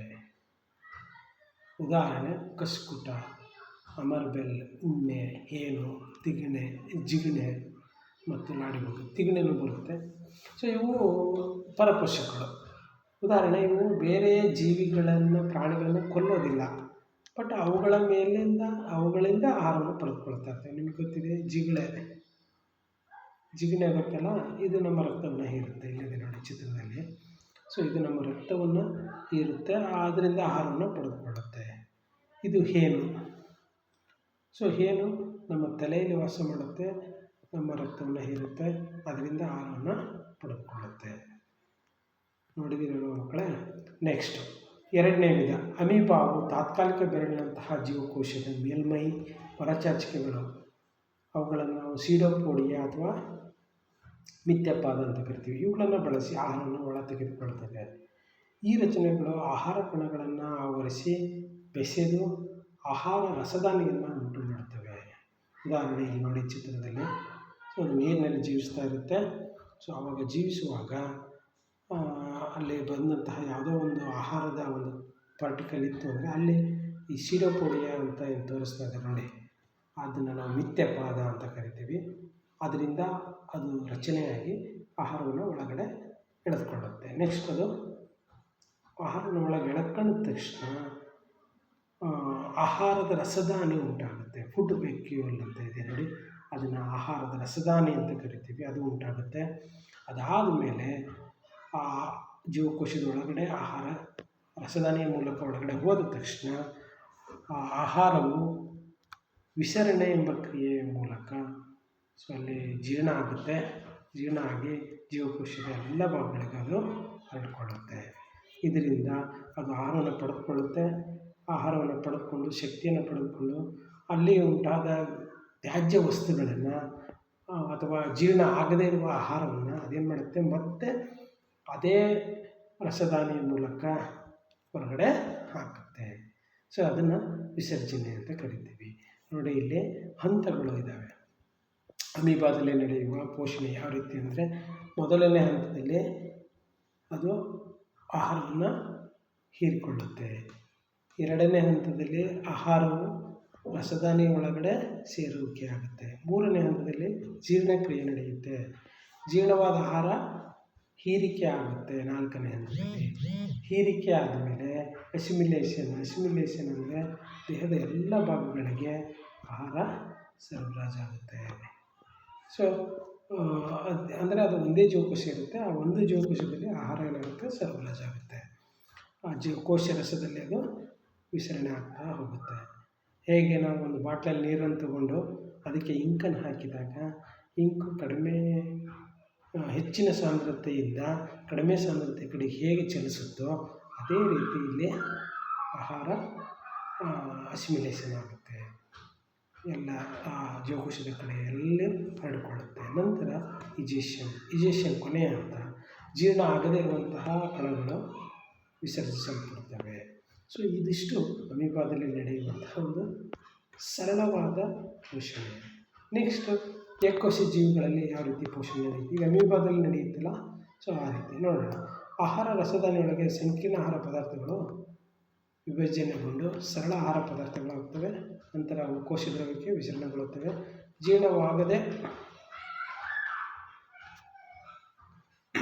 ಜೀರ್ಣವಾಗದೆ ಉಳಿದ ಪದಾರ್ಥಗಳು ಜೀವಕೋಶದ ಮೇಲ್ಮೈಗೆ ಚಲಿಸಿ ಹೊರಹಾಕಲ್ಪಡುತ್ತವೆ. ಸೊ ಈ ರೀತಿ ಅಮೀಬಾದಲ್ಲಿ ನಡೆಯುವಂತಹ ಕ್ರಿಯೆ ಇದು ಎಲ್ಲ ಏಕಕೋಶ ಜೀವಿಗಳಲ್ಲೂ ಕಂಡುಬರುತ್ತೆ ಸಾಮಾನ್ಯವಾಗಿ. ಸೊ ಇನ್ನು ನಂತರ ಪ್ಯಾರಾಮೆಸಿಯಂನಲ್ಲಿ ಸಹ ಜೀವಕೋಶವು ಒಂದು ನಿರ್ದಿಷ್ಟ ಆಕಾರ ಹೊಂದಿದೆ ಮತ್ತು ಆಹಾರವನ್ನು ಮೇಲ್ಮೈಯನ್ನು ಆವರಿಸಿರುವ ಕಷಾಂಗ ರಚನೆ. ನೋಡಿ ಮಕ್ಕಳಲ್ಲಿ ಕಷಾಂಗ ಅಂದರೆ ಇಲ್ಲಿ ನಿಮಗೆ ಸಿಲಿಯಾ ಅಂತ ಕರಿತೀವಿ, ಈ ರೋಮದಂತಹ ರಚನೆಗಳು ಕಂಡುಬರ್ತವೆ. ಈ ಕಾಣ್ತಾ ಇರುವ ಚಿತ್ರ ಯಾವುದು? ಪ್ಯಾರಾಮೆಸಿಯಂ. ಸೊ ಈ ಪ್ಯಾರಾಮೆಸಿಯಂನಲ್ಲಿ ಆಹಾರ ಹೀರಿಕೆ ಆಗುತ್ತೆ ಕಷಾಂಗದ ಮೂಲಕ. ಸೊ ಹೀರಿಕೆ ಆದಮೇಲೆ ಅದು ನಿರ್ದಿಷ್ಟ ಸ್ಥಳಕ್ಕೆ ಹೋಗುತ್ತೆ, ಜೀವಕೋಶಕ್ಕೆ ಹೋಗುತ್ತೆ. ಹೋದ್ಮೇಲೆ ಅಲ್ಲಿ ಜೀರ್ಣ ಆಗಿ ಎಲ್ಲ ಭಾಗಗಳಿಗೂ ಸರಬರಾಜು ಆಗುತ್ತೆ. ನಂತರ ಬಹಳ ಮುಖ್ಯವಾದ ಒಂದು ಭಾಗ ಮಾನವರಲ್ಲಿ ಪೋಷಣೆ. ಮಾನವರಲ್ಲಿ ಪೋಷಣೆ ಹೇಗಾಗುತ್ತೆ? ನಮಗೆ ಈ ಏಕಕೋಶ ಜೀವಿಗಳಲ್ಲಾದರೆ ಸುಲಭವಾದ ಆಹಾರವನ್ನು ಅದು ಹೀರಿಕೊಳ್ಳುತ್ತೆ, ಅದನ್ನು ಜೀರ್ಣ ಮಾಡಿಕೊಳ್ಳುತ್ತೆ, ರಾಸಾಯನಿಕ ಜೀರ್ಣಕ್ರಿಯೆ ನಡೆಯುತ್ತೆ. ಅಲ್ಲಿ ಯಾವುದೇ ಒಂದೇ ಜೀವಕೋಶ ಇರೋದರಿಂದ ಅವುಗಳಿಗೆ ಶಕ್ತಿ ಜಾಸ್ತಿ ಬೇಕಾಗಲ್ಲ, ಸುಲಭವಾದ ಒಂದು ಪೋಷಣೆ ಕ್ರಿಯೆ ನಡೆಯುತ್ತೆ. ಆದರೆ ಮನುಷ್ಯ ಮತ್ತು ಇತರ ಜೀವಿಗಳಲ್ಲಿ ಸಂಕೀರ್ಣವಾದ ಒಂದು ಜೀರ್ಣಕ್ರಿಯೆ ನಡೆಯುತ್ತೆ. ಸೊ ಅದಕ್ಕೆ ವಿಶಿಷ್ಟವಾದ ಅಂಗಗಳು ಸಹಾಯವನ್ನು ಮಾಡ್ತವೆ. ಅದಕ್ಕೆ ನಮಗೆ ಎಲ್ಲರಿಗೂ ಗೊತ್ತಿರುವಂತೆ ಅಂಗವ್ಯೂಹ ಇಲ್ಲಿದೆ ನೋಡಿ, ಇದನ್ನು ನಾವು ಜೀರ್ಣಾಂಗ ವ್ಯೂಹ ಅಂತ ಕರಿತೀವಿ. ಸೊ ಇದನ್ನು ನಾವು ಮನುಷ್ಯನ ಜೀರ್ಣಾಂಗ ವ್ಯೂಹ ಅಂತ ಕರಿತೀವಿ, ಗೊತ್ತಾಗುತ್ತಲ್ವ? ಸೊ ಇಲ್ಲಿದೆ. ಸೊ ಇದರಲ್ಲಿ ನಾಲಿಗೆ, ಬಾಯಿ, ಗಂಟಲು ಅಂತ ಕರಿತೀವಿ. ಅದಾದಮೇಲೆ ಅನ್ನನಾಳ ಬರುತ್ತೆ. ಅನ್ನನಾಳ ಬಂದಮೇಲೆ ಜಠರಕ್ಕೆ ಬಂದಮೇಲೆ ಜಠರದಿಂದ ಸಣ್ಣ ಕರಳು, ದೊಡ್ಡ ಕರಳು, ಗುದದ್ವಾರ. ಇದ್ರ ಜೊತೆಗೆ ನಮಗೆ ಕೆಲವೊಂದು ಭಾಗಗಳು ಇಂಪಾರ್ಟೆಂಟು. ಯಾವುದಂದರೆ ಪಿತ್ತಕೋಶ ಅಥವಾ ಯಕೃತ್ ಅಂತ ಕರಿತೀವಿ, ಅದು ಸಹ ದೊಡ್ಡ ಅಂಗ. ಮೇದೋಜ್ಜೀರಕ ಅಂಗ ಅಂತ ಅಂತೆ.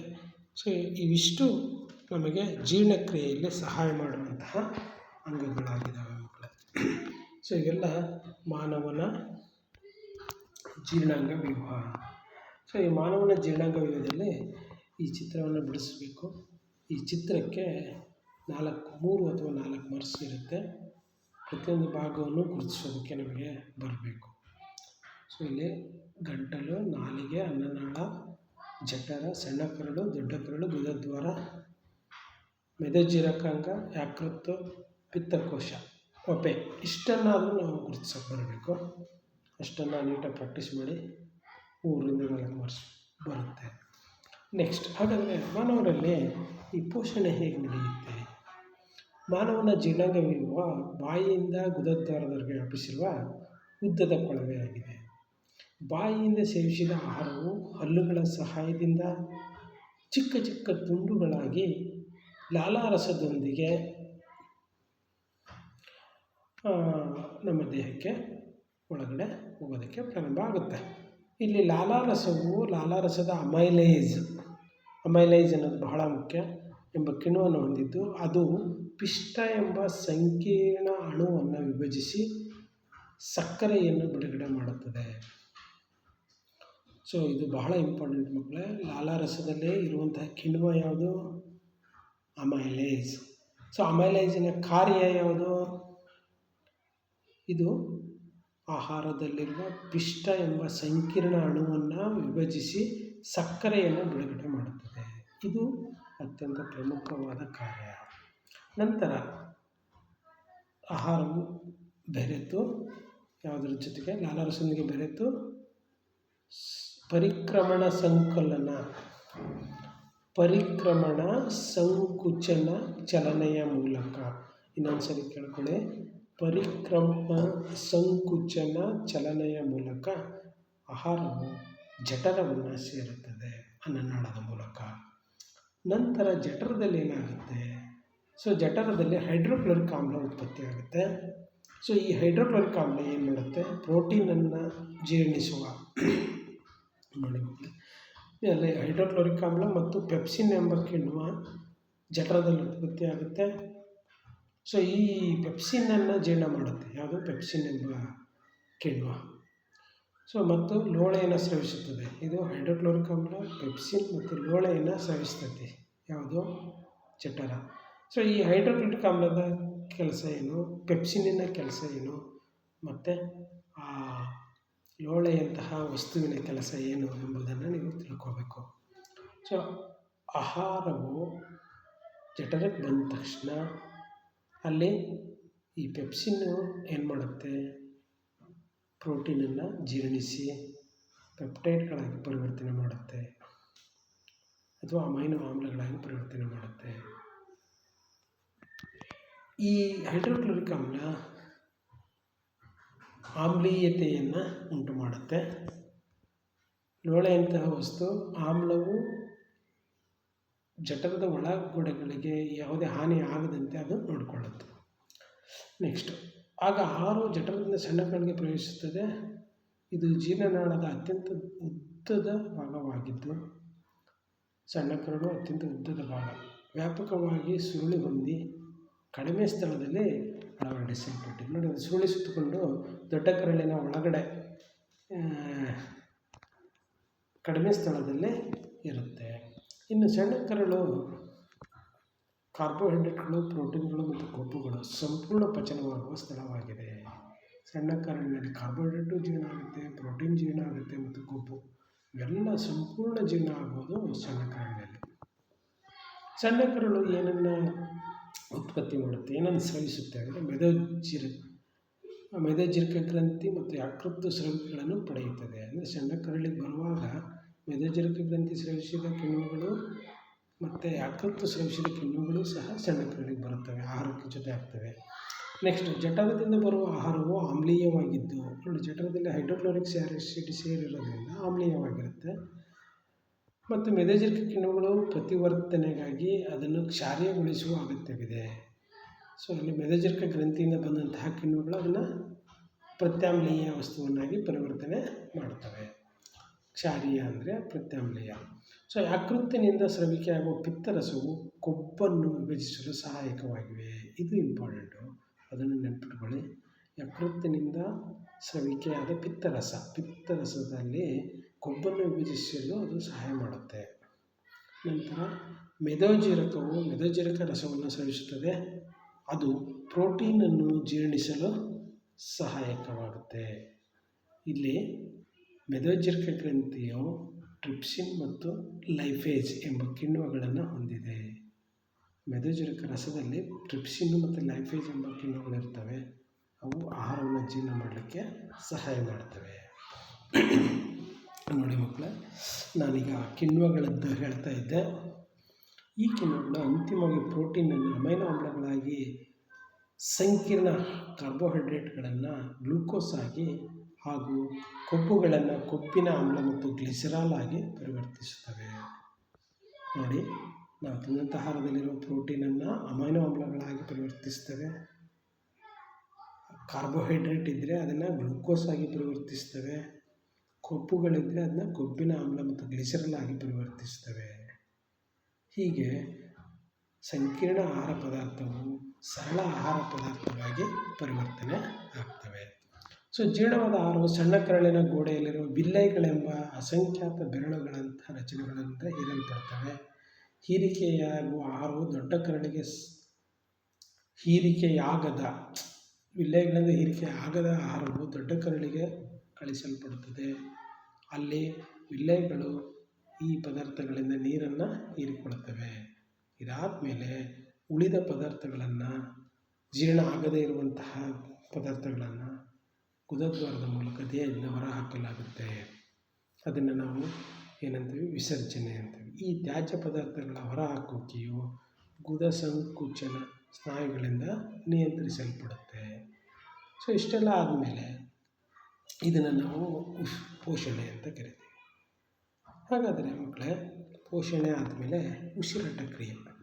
ಉಸಿರಾಟ ಕ್ರಿಯೆಯು ಗಾಳಿಯಲ್ಲಿ ಇರುವ ಆಕ್ಸಿಜನ್ ಉಪಸ್ಥಿತಿಯಲ್ಲಿ ನಡೆದರೆ ಇದನ್ನು ವಾಯುವಿಕ ಉಸಿರಾಟ ಎನ್ನುವರು. ಉಸಿರಾಟದಲ್ಲಿ 2 ವಿಧ, ವಾಯುವಿಕ ಮತ್ತು ಅವಾಯುವಿಕ ಉಸಿರಾಟ. ವಾಯುವಿಕ ಉಸಿರಾಟ ಅಂದರೆ ಆಕ್ಸಿಜನ್ ಉಪಸ್ಥಿತಿಯಲ್ಲಿ ನಡೆಯುತ್ತೆ. ಅವಾಯುವಿಕ ಉಸಿರಾಟ ಅಂದರೆ ಆಕ್ಸಿಜನ್ನಿನ ಅನುಪಸ್ಥಿತಿಯಲ್ಲಿ ಇದು ಕಂಡುಬರುತ್ತೆ. ಈ ಚಿತ್ರ ಜಾಸ್ತಿ ಕೇಳಿಲ್ಲ ಇಷ್ಟು ವರ್ಷ, ಅದ್ರ ಬಗ್ಗೆ ಜಾಸ್ತಿ ತಲೆ ಕೆಡಿಸ್ಕೋಬೇಡಿ. ಇನ್ನು ಉಸಿರಾಟದಲ್ಲಿ ಕೋಶೀಯ ಉಸಿರಾಟದ ಸಮಯದಲ್ಲಿ ಅಂದರೆ ಜೀವಕೋಶದ ಒಳಗಡೆ ನಡೆಯುವಂಥ ಉಸಿರಾಟ. ಈ ಸಮಯದಲ್ಲಿ ಏನಾಗುತ್ತೆ ಅಂದರೆ ಬಿಡುಗಡೆಯಾಗುವ ಶಕ್ತಿಯು ಜೀವಕೋಶದ ಎಲ್ಲ ಚಟುವಟಿಕೆಗಳಿಗೆ ಇಂಧನವಾಗಿ ಬಳಸುವ ATP ಎಂಬ ಅಣುವನ್ನು ಸಂಶ್ಲೇಷಿಸಲು ಬಳಸಲಾಗುತ್ತದೆ. ಈ ಶಕ್ತಿಯು ಜೀವಕೋಶದೊಳಗಿನ ಅಂತರುಷ್ಣ ಕ್ರಿಯೆಗಳನ್ನು ನಡೆಸಲು ಸಹಾಯಕವಾಗಿದೆ. ಸೊ ನೆಕ್ಸ್ಟು, ಇದು ಬಹಳ ಇಂಪಾರ್ಟೆಂಟು. ಉಸಿರಾಟ ಅಂದ ತಕ್ಷಣ ಈ ರೀತಿಯ ಒಂದು ಕ್ರಿಯೆ ನಡೆಯುತ್ತೆ. ಅಂದರೆ ಎಲ್ಲ ಜೀವಿಗಳಲ್ಲಿ ನಡೆಯುವಂತಹ ಒಂದು ಇದನ್ನು ನಾವು ಗ್ಲುಕೋಸ್ ವಿಭಜನೆ ಕ್ರಿಯೆ ಅಂತ ಕರಿತೀವಿ. ಇಲ್ಲಿ ನೋಡಿ, ಈ ಒಂದು ಕ್ರಿಯೆಯನ್ನು ನೀಟಾಗಿ ಬರೆಯೋದನ್ನು ಪ್ರಾಕ್ಟೀಸ್ ಮಾಡ್ಕೊಳ್ಳಿ. ಇಲ್ಲಿ ಗ್ಲುಕೋಸ್ ಅಣು ಇದೆ. ಆ ಗ್ಲುಕೋಸ್ ಅಣು ನಿಮಗೆ ಗೊತ್ತು, C6H12O6 ಅಂತ ನಾವು ಬರಿತೀವಲ್ಲ, ಅದರಲ್ಲಿ 6 ಕಾರ್ಬನ್ ಅಣು ಇರ್ತವೆ. C6 ಅಂದರೆ 6 ಕಾರ್ಬನ್ ಅಣು ಇರ್ತವೆ. ಅದನ್ನು ಕೋಶ ದ್ರವ್ಯದಲ್ಲಿ ಹೋದ ತಕ್ಷಣ ಅಲ್ಲಿ ಪೈರವೇಟ್ ಎಂಬ ಅಣುವಾಗಿ ಪರಿವರ್ತನೆ ಆಗುತ್ತೆ ಅದು. ಸೊ ಪೈರವೇಟ್ ಅಣುವಲ್ಲಿ 3 ಕಾರ್ಬನ್ ಅಣು ಇರುತ್ತೆ ಮತ್ತು ಶಕ್ತಿ ಉತ್ಪತ್ತಿ ಆಗುತ್ತೆ. ಇದು ಜೀವಕೋಶದ ಒಳಗಡೆ ಮೈಟೋಕಾಂಡ್ರಿಯಾದಲ್ಲಿ ನಡೆಯುವಂತಹ ಒಂದು ಕ್ರಿಯೆ. ಇದರಲ್ಲಿ ನೋಡಿ, ಕೆಲವೊಂದು ಜೀವಿಗಳಲ್ಲಿ ಕೆಲವೊಂದು ರೀತಿ ನಡೆಯುತ್ತಿದೆ. ಈಸ್ಟ್ ಅಂದರೆ ಅದು ಶಿಲೀಂಧ್ರದಲ್ಲಿ ಆಕ್ಸಿಜನ್ ಅನುಪಸ್ಥಿತಿ, ಅಲ್ಲಿ ಆಕ್ಸಿಜನ್ ಅವಶ್ಯಕತೆ ಇರೋದಿಲ್ಲ, ಅನುಪಸ್ಥಿತಿ ಅಂತ ಆಕ್ಸಿಜನ್ ಬೇಡ. ಅಲ್ಲಿ ಎಥೆನಾಲ್ ಮತ್ತು 2 ಕಾರ್ಬನ್ ಅಣು ಇರುವಂತಹ ಎಥೆನಾಲ್ ಮತ್ತು ಕಾರ್ಬನ್ ಡೈಆಕ್ಸೈಡ್ ಉತ್ಪತ್ತಿ ಆಗುತ್ತೆ ಮತ್ತು ಶಕ್ತಿಯೂ ಸಹ ಉತ್ಪತ್ತಿ ಆಗುತ್ತೆ. ಈ ಶಕ್ತಿಯ ಪ್ರಮಾಣ ಕಡಿಮೆ ಇರುತ್ತೆ. 2ನೇ ಹಂತದಲ್ಲಿ ನೋಡಿ, ಇಲ್ಲಿದೆ ಆಕ್ಸಿಜನ್ ಕೊರತೆ ಅಂತ ಇದೆ. ಮೊದಲನೇದು ಆಕ್ಸಿಜನ್ನ ಅನುಪಸ್ಥಿತಿ, 2ನೇದು ಆಕ್ಸಿಜನ್ನಿನ ಕೊರತೆ, 3ನೇದು ಆಕ್ಸಿಜನ್ನ ಉಪಸ್ಥಿತಿ. ಅನುಪಸ್ಥಿತಿಯಲ್ಲಿ ಕಾರ್ಬನ್ ಡೈಆಕ್ಸೈಡು ಮತ್ತು ಎಥೆನಾಲ್ ಉತ್ಪತ್ತಿಯಾಗುತ್ತೆ ಶಕ್ತಿ ಜೊತೆಗೆ. ಆಕ್ಸಿಜನ್ನಿನ ಕೊರತೆ ಇದ್ದಾಗ ನೋಡಿ, ಲ್ಯಾಕ್ಟಿಕ್ ಆಮ್ಲ, 3 ಕಾರ್ಬನ್ ಅಣುವಿನ ಲ್ಯಾಕ್ಟಿಕ್ ಆಮ್ಲ ಉತ್ಪತ್ತಿಯಾಗುತ್ತೆ. ಅದ್ರ ಜೊತೆಗೆ ಸ್ವಲ್ಪ ಪ್ರಮಾಣದ ಶಕ್ತಿನೂ ಉತ್ಪತ್ತಿಯಾಗುತ್ತೆ. ಇನ್ನು 3ನೇ ಹಂತಕ್ಕೆ ಬಂದಾಗ ಅಲ್ಲಿ ಆಕ್ಸಿಜನ್ನಿನ ಉಪಸ್ಥಿತಿ, ಆಕ್ಸಿಜನ್ ಇರುತ್ತೆ. ಆಕ್ಸಿಜನ್ ಇದ್ದಾಗ ಅಲ್ಲಿ ಮೈಟೋಕಾಂಡ್ರಿಯಾದೊಳಗಡೆ ನಡೆಯುತ್ತೆ ಇದು. ಸೊ ಆಕ್ಸಿಜನ್ ಕೊರತೆ ಇರೋದು ಎಲ್ಲಿ? ಸ್ನಾಯುಗಳಲ್ಲಿ ನಡೆಯುತ್ತೆ. ಆಕ್ಸಿಜನ್ ಉಪಸ್ಥಿತಿ ನಡೆಯೋದು ಮೈಟೋಕಾಂಡ್ರಿಯಾದಲ್ಲಿ. ಅಲ್ಲಿ ಕಾರ್ಬನ್ ಡೈಆಕ್ಸೈಡ್ ಉತ್ಪತ್ತಿ ಆಗುತ್ತೆ ಮತ್ತು ನೀರು ಉತ್ಪತ್ತಿ ಆಗುತ್ತೆ, ಶಕ್ತಿನೂ ಉತ್ಪತ್ತಿ ಆಗುತ್ತೆ ಮಕ್ಕಳೇ.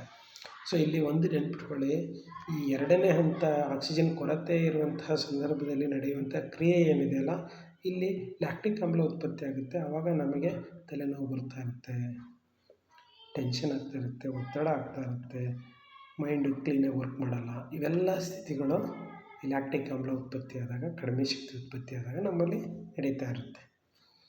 ನಂತರ ಇದನ್ನು ನೀವು ಬರೆಯೋದನ್ನು ಪ್ರಾಕ್ಟೀಸ್ ಮಾಡಿ 2 ಅಥವಾ 3 ಮಾರ್ಕ್ಸ್ ಇದರಲ್ಲಿ ಬರೋ ಸಾಧ್ಯತೆ ಇರುತ್ತೆ. ಇನ್ನು ಸಸ್ಯಗಳಲ್ಲಿ ಉಸಿರಾಟ, ಸಸ್ಯಗಳಲ್ಲಿ ನಾವೇನು ಅಂದ್ಕೊಂಡ್ಬಿಡ್ತೀವಿ, ಅದು ಆಮ್ಲಜನಕವನ್ನು ಅದೇ ತಯಾರು ಮಾಡುತ್ತೆ. ಅದೇ ಆಮ್ಲಜನಕವನ್ನು ಉತ್ಪತ್ತಿ ಮಾಡೋದ್ರಿಂದ ಸಸ್ಯಗಳಲ್ಲಿ ಉಸಿರಾಟ ಇರುತ್ತೋ ಇಲ್ಲೋ ಅಂತ ನಮಗೆ ಡೌಟ್ ಇರುತ್ತೆ ಕೆಲವೊಬ್ಬರಿಗೆ. ಆದರೆ ಸಸ್ಯಗಳು ಹಗಲೊತ್ತಿನಲ್ಲಿ ಮತ್ತು ರಾತ್ರಿ ಹೊತ್ತಿನಲ್ಲಿ ಹೆಚ್ಚಾಗಿ ಉಸಿರಾಟವನ್ನು ಮಾಡ್ತಾ ಇರ್ತವೆ. ಸೊ ಹಗಲು ಸೂರ್ಯನ ಬೆಳಕಿರೋದ್ರಿಂದ ದ್ಯುತಿಸಂಶ್ಲೇಷಣೆ ಕ್ರಿಯೆ ನಡೆಯೋದ್ರಿಂದ ತನ್ನ ಆಹಾರವನ್ನು ತಾನೇ ತಯಾರು ಮಾಡಿಸಿ ಆಮ್ಲಜನಕವನ್ನು ಉತ್ಪತ್ತಿ ಮಾಡ್ತಾ ಇರುತ್ತೆ. ಆವಾಗ ಅದು ನೋಡಿ ಹೇಗೆ ಉಸಿರಾಟ ಕ್ರಿಯೆ ನಡೆಯುತ್ತೆ ಅಂತ. ಸಸ್ಯಗಳಲ್ಲಿ ರಾತ್ರಿ ಸಮಯದಲ್ಲಿ ದ್ಯುತಿಸಂಶ್ಲೇಷಣೆ ನಡೆಯದ ಇರೋದರಿಂದ ಕಾರ್ಬನ್ ಡೈಆಕ್ಸೈಡ್ ಬಿಡುಗಡೆ ಆಗುತ್ತೆ, ಹೊರಗಡೆ ಬಿಡುಗಡೆ ಮಾಡುತ್ತೆ ಕಾರ್ಬನ್ ಡೈಆಕ್ಸೈಡ್ನ. ಅಲ್ಲಿ ಆಹಾರ ತಯಾರಾದರೆ ಅಲ್ಲಿ ಇಂಗಾಲದ ಡೈಆಕ್ಸೈಡ್ನ ತಾನೇ ಬಳಸ್ಕೊಂಡ್ಬಿಡುತ್ತೆ. ಬೆಳಗಿನಲ್ಲಿ ಉಸಿರಾಟ ಕ್ರಿಯೆಯ ಸಮಯದಲ್ಲಿ ಉತ್ಪತ್ತಿಯಾದ ಕಾರ್ಬನ್ ಡೈಆಕ್ಸೈಡ್ ದ್ಯುತಿಸಂಶ್ಲೇಷಣೆಗೆ ಬಳಕೆಯಾಗಿ ಆಕ್ಸಿಜನ್ ಬಿಡುಗಡೆ ಆಗುತ್ತೆ. ನಂತರ ಜಲಚರಗಳಲ್ಲೂ ಸಹ ಉಸಿರಾಟ ಹೇಗೆ ನಡೆಯುತ್ತೆ ಈ ಜಲಚರ ಜೀವಿಗಳಲ್ಲಿ ಉಸಿರಾಟ ನಡೆಯುವಂತಹದ್ದು ಹೇಗೆ ಎಂಬುದನ್ನು ನೋಡೋಣ. ಗಾಳಿಯಲ್ಲಿರುವ ಆಕ್ಸಿಜನ್ ಪ್ರಮಾಣಕ್ಕೆ ಹೋಲಿಸಿದರೆ ನೀರಿನಲ್ಲಿ ಕರಗಿರುವ ಆಕ್ಸಿಜನ್ ಪ್ರಮಾಣ ಕಡಿಮೆ ಇರುತ್ತೆ. ಇದರಲ್ಲಿ ಜಲಚರಗಳ ಉಸಿರಾಟದ ದರವು ಎಲ್ಲ ಜೀವಿಗಳಲ್ಲಿ ಕಂಡುಬರುವುದಕ್ಕಿಂತ ವೇಗವಾಗಿರುತ್ತೆ. ನೋಡಿದರೆ ನೀವು ನೀರಲ್ಲಿರುವ ಪ್ರಾಣಿಗಳು ಬೇಗನೆ ಉಸಿರಾಡುತ್ತವೆ. ಫಿಶ್ಗಳು ಅದರಲ್ಲಿ ಒಂದು ವಿಶೇಷವಾದ ಅಂಗ ಇರುತ್ತೆ, ಗಿಲ್ ಅಂತ, ಕಿವಿರುಗಳು, ಅವುಗಳ ಮೂಲಕ ಉಸಿರಾಟ. ಮೀನುಗಳು ತಮ್ಮ ಬಾಯಿಯ ಮೂಲಕ ನೀರನ್ನು ತೆಗೆದುಕೊಂಡು ಕಿವಿರುಗಳ ಕಡೆಗೆ ಬಲವಾಗಿ ತಳ್ಳುತ್ತವೆ. ಆವಾಗ ನೀರಿನಲ್ಲಿ ಕರಗಿರುವ ಆಕ್ಸಿಜನ್ ರಕ್ತದ ಮೂಲಕ ಮೀನಿಗೆ ಪೂರೈಸಲ್ಪಡುತ್ತೆ. ಸೊ ಇದು ಮೀನುಗಳಲ್ಲಿ. ಇನ್ನು ಮನುಷ್ಯರಲ್ಲಿ ಮೂಗಿನ ಹೊಳ್ಳೆಗಳ ಮೂಲಕ ಗಾಳಿ ಒಳತೆಗೆದುಕೊಳ್ಳಲ್ಪಡುತ್ತೆ. ಮೂಗಿನ ಹೊಳ್ಳೆಯಲ್ಲಿರುವ ಸೂಕ್ಷ್ಮ ಕೂದಲುಗಳಿಂದ ಗಾಳಿಯು ಸೋಸಲ್ಪಡುತ್ತೆ. ಅಲ್ಲಿ ಧೂಳಿನ ಕಣಗಳು ಆ ಕೂದಲಿನಲ್ಲಿ ಸೋಸಲ್ಪಡುತ್ತೆ. ಗಾಳಿಯು ಗಂಟಲಿನ ಮೂಲಕ ಶ್ವಾಸಕೋಶದೊಳಗೆ ಚಲಿಸುತ್ತದೆ. ನಂತರ ಗಂಟಲಿನಲ್ಲಿ ಮೃದ್ವಸ್ಥಿಯ ಉಂಗುರಗಳಂತಹ ರಚನೆಗಳಿವೆ. ಇವುಗಳು ಗಾಳಿ ಹಾದು ಹೋಗುವ ರಚನೆ ಕುಸಿಯದಂತೆ ನೋಡಿಕೊಳ್ಳುತ್ತವೆ. ಅದೇ ಥರ ಮಾನವರಲ್ಲಿ ಉಸಿರಾಟ ನಂತರ ಏನಾಗುತ್ತೆ ಅಂದರೆ ಶ್ವಾಸನಾಳ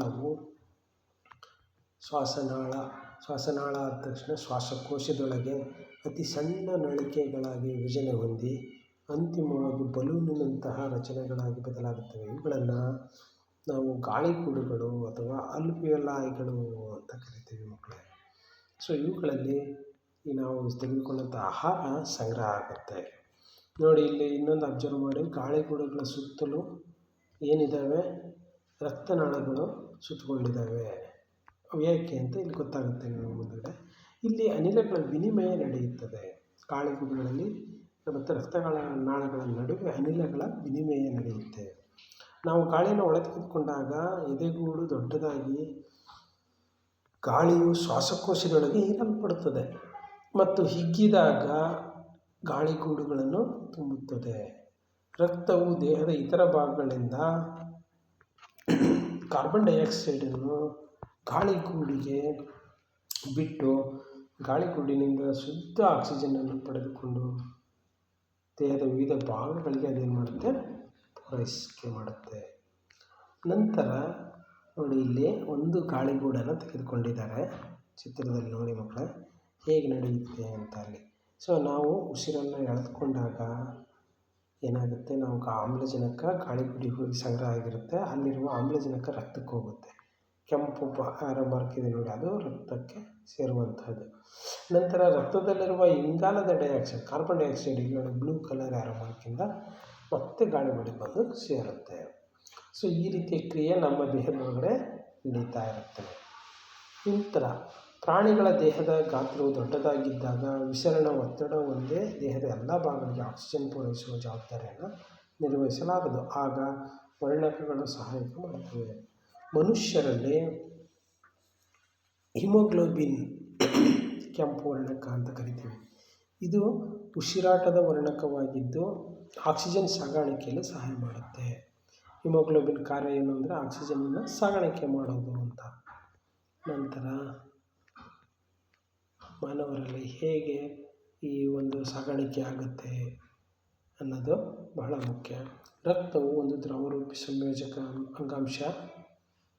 ಆಹಾರ, ಆಕ್ಸಿಜನ್ ಮತ್ತು ತ್ಯಾಜ್ಯ ವಸ್ತುಗಳನ್ನು ಇದು ನಮ್ಮ ದೇಹದಲ್ಲಿ ಸಾಗಾಣಿಕೆಯನ್ನು ಮಾಡುತ್ತೆ. ಇಲ್ಲಿ ನೋಡಿ, ನಿಮಗೆ ಇಲ್ಲಿ ಚಿತ್ರದಲ್ಲಿ ಕಾಣಿಸ್ತಾ ಇದೆ ಕೆಂಪು ರಕ್ತ ಕಣಗಳು. ಈ ಕೆಂಪು ರಕ್ತ ಕಣಗಳು ಆಮ್ಲಜನಕವನ್ನು ಮತ್ತು ವಸ್ತುಗಳನ್ನು ಸಾಗಾಣಿಕೆ ಮಾಡಲಿಕ್ಕೆ ಸಹಾಯ ಮಾಡುತ್ತವೆ. ಇದರಲ್ಲಿ ಒಂದೊಂದು ಕಾರ್ಯವನ್ನು ನೋಡೋಣ. ರಕ್ತವು ಪ್ಲಾಸ್ಮಾ ಎಂಬ ದ್ರವ ಮಾಧ್ಯಮವನ್ನು ಹೊಂದಿದೆ. ಅದರಲ್ಲಿ ಜೀವಕೋಶಗಳು ನಿಲಂಬಿತ ಸ್ಥಿತಿಯಲ್ಲಿರುತ್ತವೆ. ಆಹಾರ, ಕಾರ್ಬನ್ ಡೈಆಕ್ಸೈಡ್ ಮತ್ತು ನೈಟ್ರೋಜನ್ ಯುಕ್ತ ತ್ಯಾಜ್ಯಗಳನ್ನು ಕರಗಿದ ರೂಪದಲ್ಲಿ ಪ್ಲಾಸ್ಮಾ ಸಾಗಿಸುತ್ತದೆ. ಆಹಾರ, ಕಾರ್ಬನ್ ಡೈಆಕ್ಸೈಡ್ ಇವೆಲ್ಲ ರಕ್ತದಲ್ಲಿ ಕರಗಿರ್ತವೆ, ಪ್ಲಾಸ್ಮಾದಲ್ಲಿ ಅವು ಸಾಗಿಸಲ್ಪಡ್ತವೆ. ಮಾನವರ ಹೃದಯವು ಸ್ನಾಯುವಿನಿಂದಾದ ಒಂದು ಅಂಗವಾಗಿದ್ದು ನಮ್ಮ ಮುಷ್ಟಿಯಷ್ಟು ದೊಡ್ಡದಾಗಿದ್ದು 4 ಕೋಣೆಗಳನ್ನು ಹೊಂದಿದೆ. ಮುಷ್ಟಿ, ನಮ್ಮ ಎಡಗೈ ಅಥವಾ ಬಲಗೈ ಮುಷ್ಟಿಯಷ್ಟು ಅದು ದೊಡ್ಡದಾಗಿರುತ್ತೆ. ನೋಡಿ ಮಕ್ಕಳೇ, ಇದು ಹೃದಯ, ನಿಮಗೆ ಗೊತ್ತಿದೆ. ಸೊ ಇದು ಹೃದಯದ ಹೊರನೋಟ ಎಡಭಾಗದಲ್ಲಿದೆ.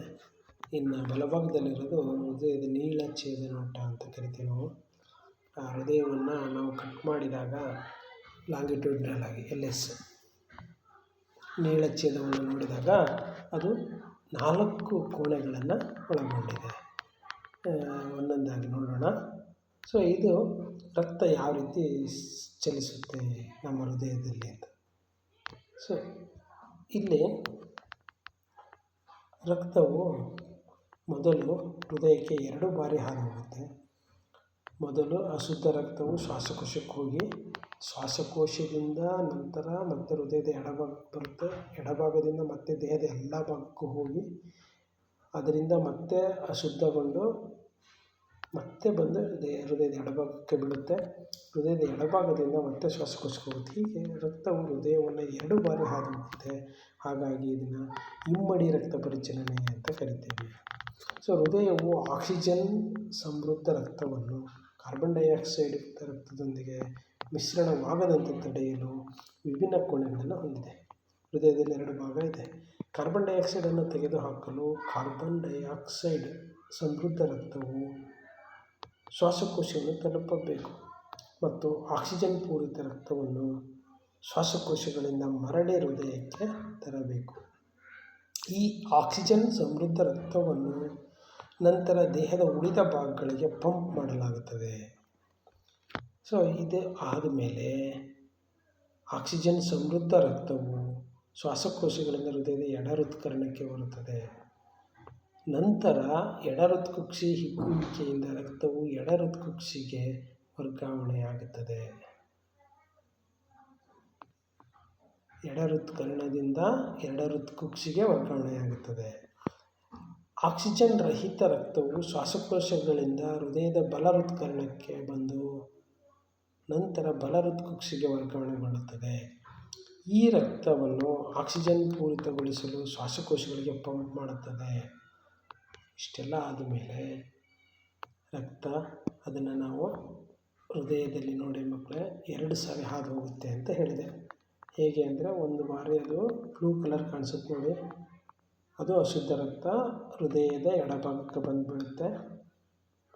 ಎಡಭಾಗದಿಂದ ಬಂದಂತಹ ರಕ್ತ ಮತ್ತೆ ಶ್ವಾಸಕೋಶಗಳಿಗೆ ಹೋಗುತ್ತೆ. ಶ್ವಾಸಕೋಶಗಳಲ್ಲಿ ಶುದ್ಧೀಕರಣ ಆಗಿ ಕೆಂಪು ರಕ್ತ ಬಣ್ಣದಲ್ಲಿ ಕಾಣುತ್ತಲ್ಲ, ಅದು ಹೃದಯದ ಹೃದಯದ ಎಡಭಾಗಕ್ಕೆ ಬಂದು ಬೀಳುತ್ತೆ. ಹೃದಯದ ಬಲಭಾಗದಲ್ಲಿ ಬ್ಲೂ ಕಲರ್ ಇರುವಂತಹ ರಕ್ತ ಅಶುದ್ಧ ರಕ್ತ, ಹೃದಯದ ಎಡಭಾಗದಲ್ಲಿ ಕೆಂಪು ಬಣ್ಣದಲ್ಲಿರುವ ರಕ್ತ ಶುದ್ಧ ರಕ್ತ. ಸೊ ಹೀಗೆ 2 ಬಾರಿ ರಕ್ತ ಹೃದಯವನ್ನು ಹಾದು ಹೋಗೋದ್ರಿಂದ ಅದನ್ನು ಇಲ್ಲೊಳ್ಳೆ ಕಶೇರುಕಗಳಲ್ಲಿ ರಕ್ತವು ಪ್ರತಿಯೊಂದು ಪರಿಚಲನೆಗೆ 2 ಬಾರಿ ಹೃದಯವನ್ನು ಹಾದು ಹೋಗುತ್ತದೆ. ಇದನ್ನು ಇಮ್ಮಡಿ ಪರಿಚಲನೆ ಎನ್ನುವರು.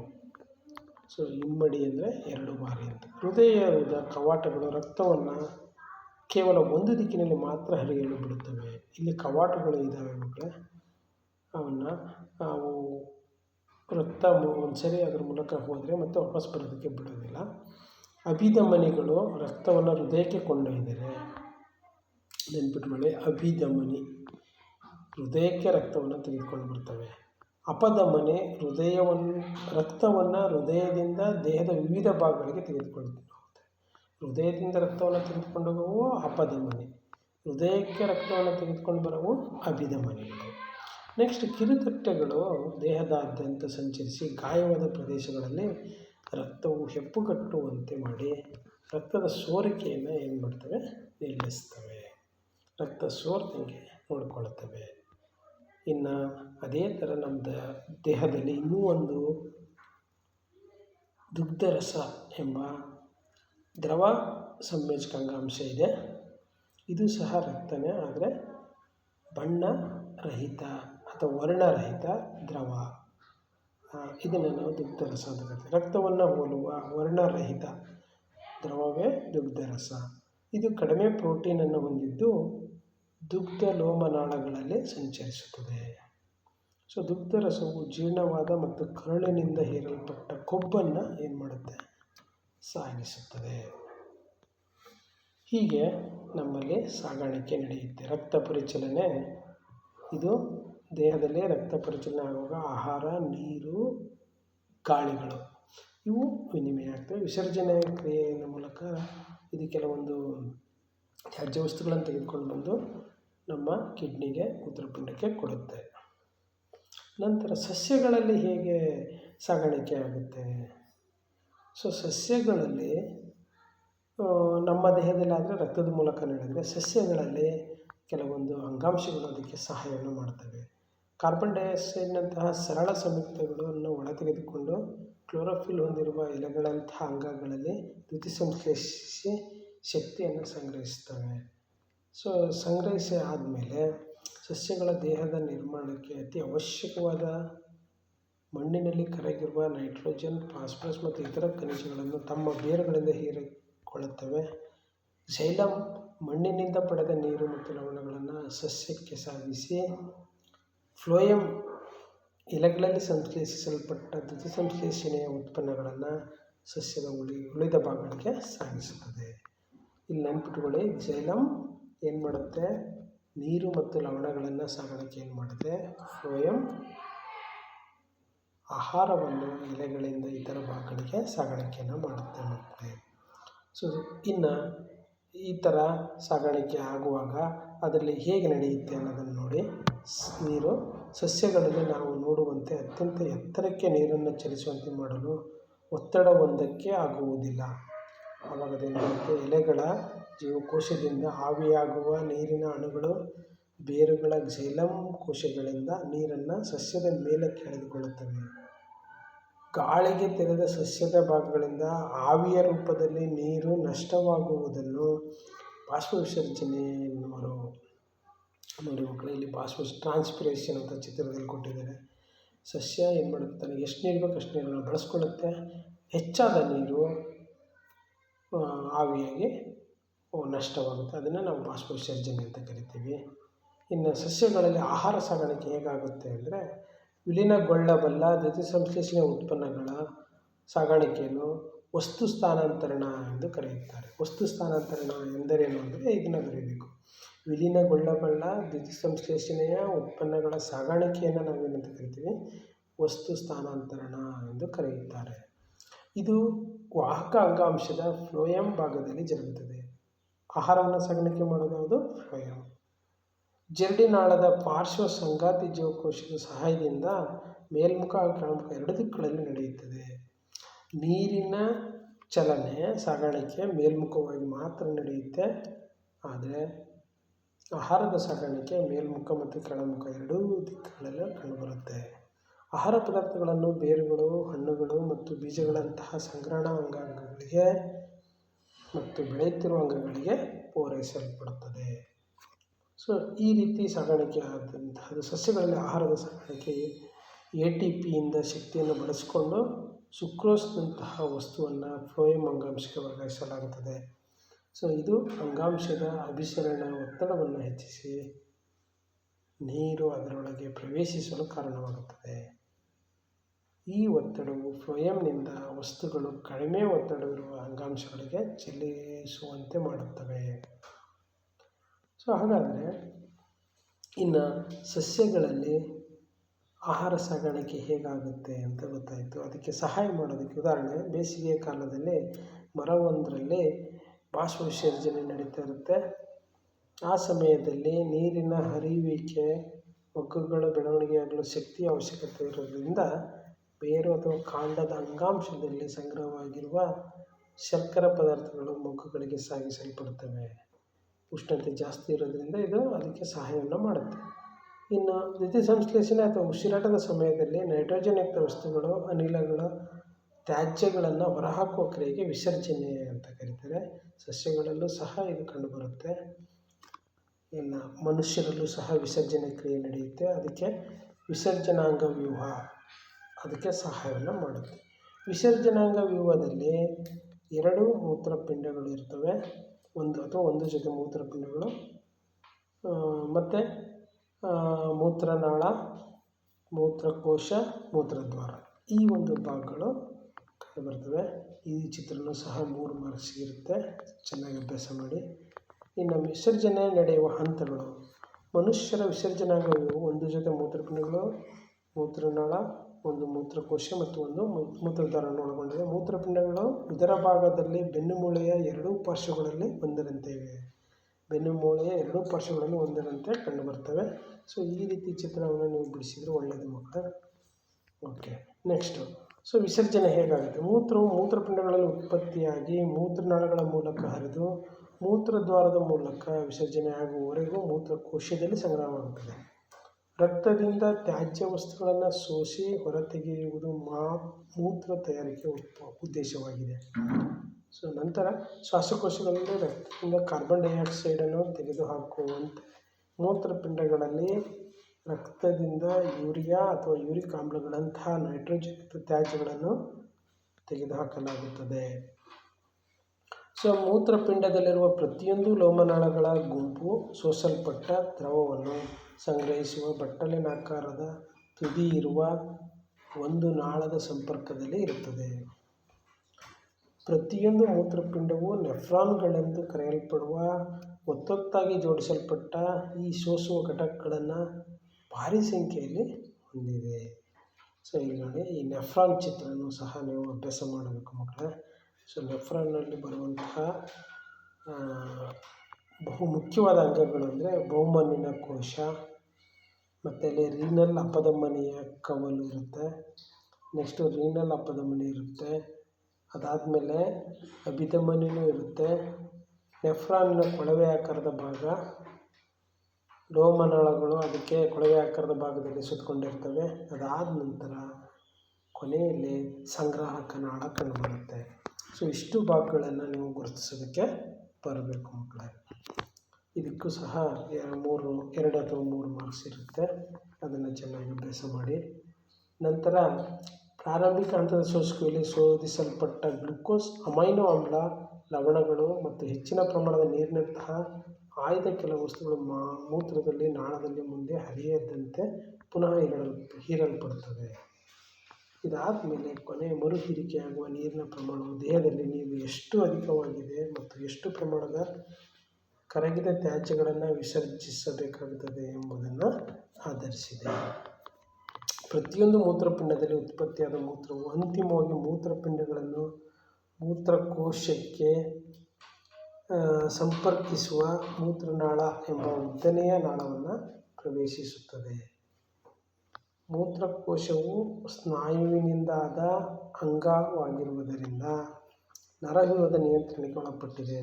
ಇದರ ಪರಿಣಾಮವಾಗಿ ನಾವು ಮೂತ್ರ ವಿಸರ್ಜಿಸಬೇಕೆಂಬ ಪ್ರಚೋದನೆಯನ್ನು ಸಾಮಾನ್ಯವಾಗಿ ನಿಯಂತ್ರಿಸಬಹುದಾಗಿದೆ. ಇನ್ನು ಮಕ್ಕಳ ಕೊನೆಯದಾಗಿ ಸಸ್ಯಗಳಲ್ಲಿ ವಿಸರ್ಜನೆ. ಸೊ ಸಸ್ಯಗಳಲ್ಲಿ ಹೇಗೆ ವಿಸರ್ಜನೆ ನಡೆಯುತ್ತೆ? ನಮ್ಮ ದೇಹದ ಥರನೇ ಸಸ್ಯದಲ್ಲೂ ಸಹ ವಿಸರ್ಜನೆ ಕಂಡುಬರುತ್ತೆ. ಇಲ್ಲಿ ನೋಡಿ, ದ್ಯುತಿಸಂಶ್ಲೇಷಣೆ ಸಮಯದಲ್ಲಿ ಉತ್ಪತ್ತಿಯಾದ ಆಕ್ಸಿಜನ್ ಸಸ್ಯಕ್ಕೆ ಒಂದು ವ್ಯರ್ಥ ಪದಾರ್ಥವಾಗಿದೆ. ಅದಕ್ಕೆ ಅವಶ್ಯಕತೆ ಇಲ್ಲ, ಬಟ್ ನಮಗೆ ತುಂಬ ಅವಶ್ಯಕತೆ ಇದೆ ಅದರದ್ದು. ಅವು ಹೆಚ್ಚಾದ ನೀರನ್ನು ಬಾಷ್ಪ ವಿಸರ್ಜನೆ ಮೂಲಕ ಹೊರಹಾಕುತ್ತೆ. ಇಲ್ಲಿ ನೋಡಿ, ನಮಗೆ ನೀರಿನ ಹನಿಗಳು ಕಾಣಿಸ್ತಾ ಇದ್ದಾವೆ ಎಲೆಯ ಮೇಲುಗಡೆ.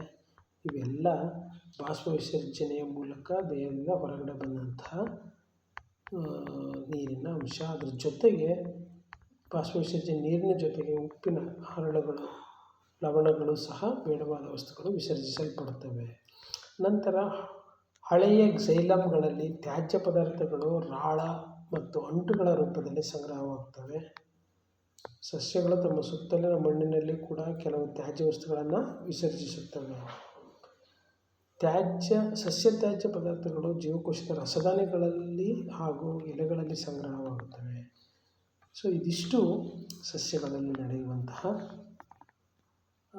ವಿಸರ್ಜನಾ ಕ್ರಿಯೆಗಳು. ಧನ್ಯವಾದಗಳು ಮಕ್ಕಳೇ. ಸೊ ಇದು ಜೀವಿಗಳಲ್ಲಿ ಕಂಡುಬರುವಂತಹ ಅನೇಕ ಜೀವಕ್ರಿಯೆಗಳ ಬಗ್ಗೆ ನಾನು ವಿವರಣೆಯನ್ನು ನೀಡಿದ್ದೇನೆ. ಅದರಲ್ಲಿ ಚೆನ್ನಾಗಿ ಅಭ್ಯಾಸ ಮಾಡಿ ಒಳ್ಳೆಯ ಮಾರ್ಕ್ಸನ್ನು ತೆಗೆದುಕೊಳ್ಳಿ.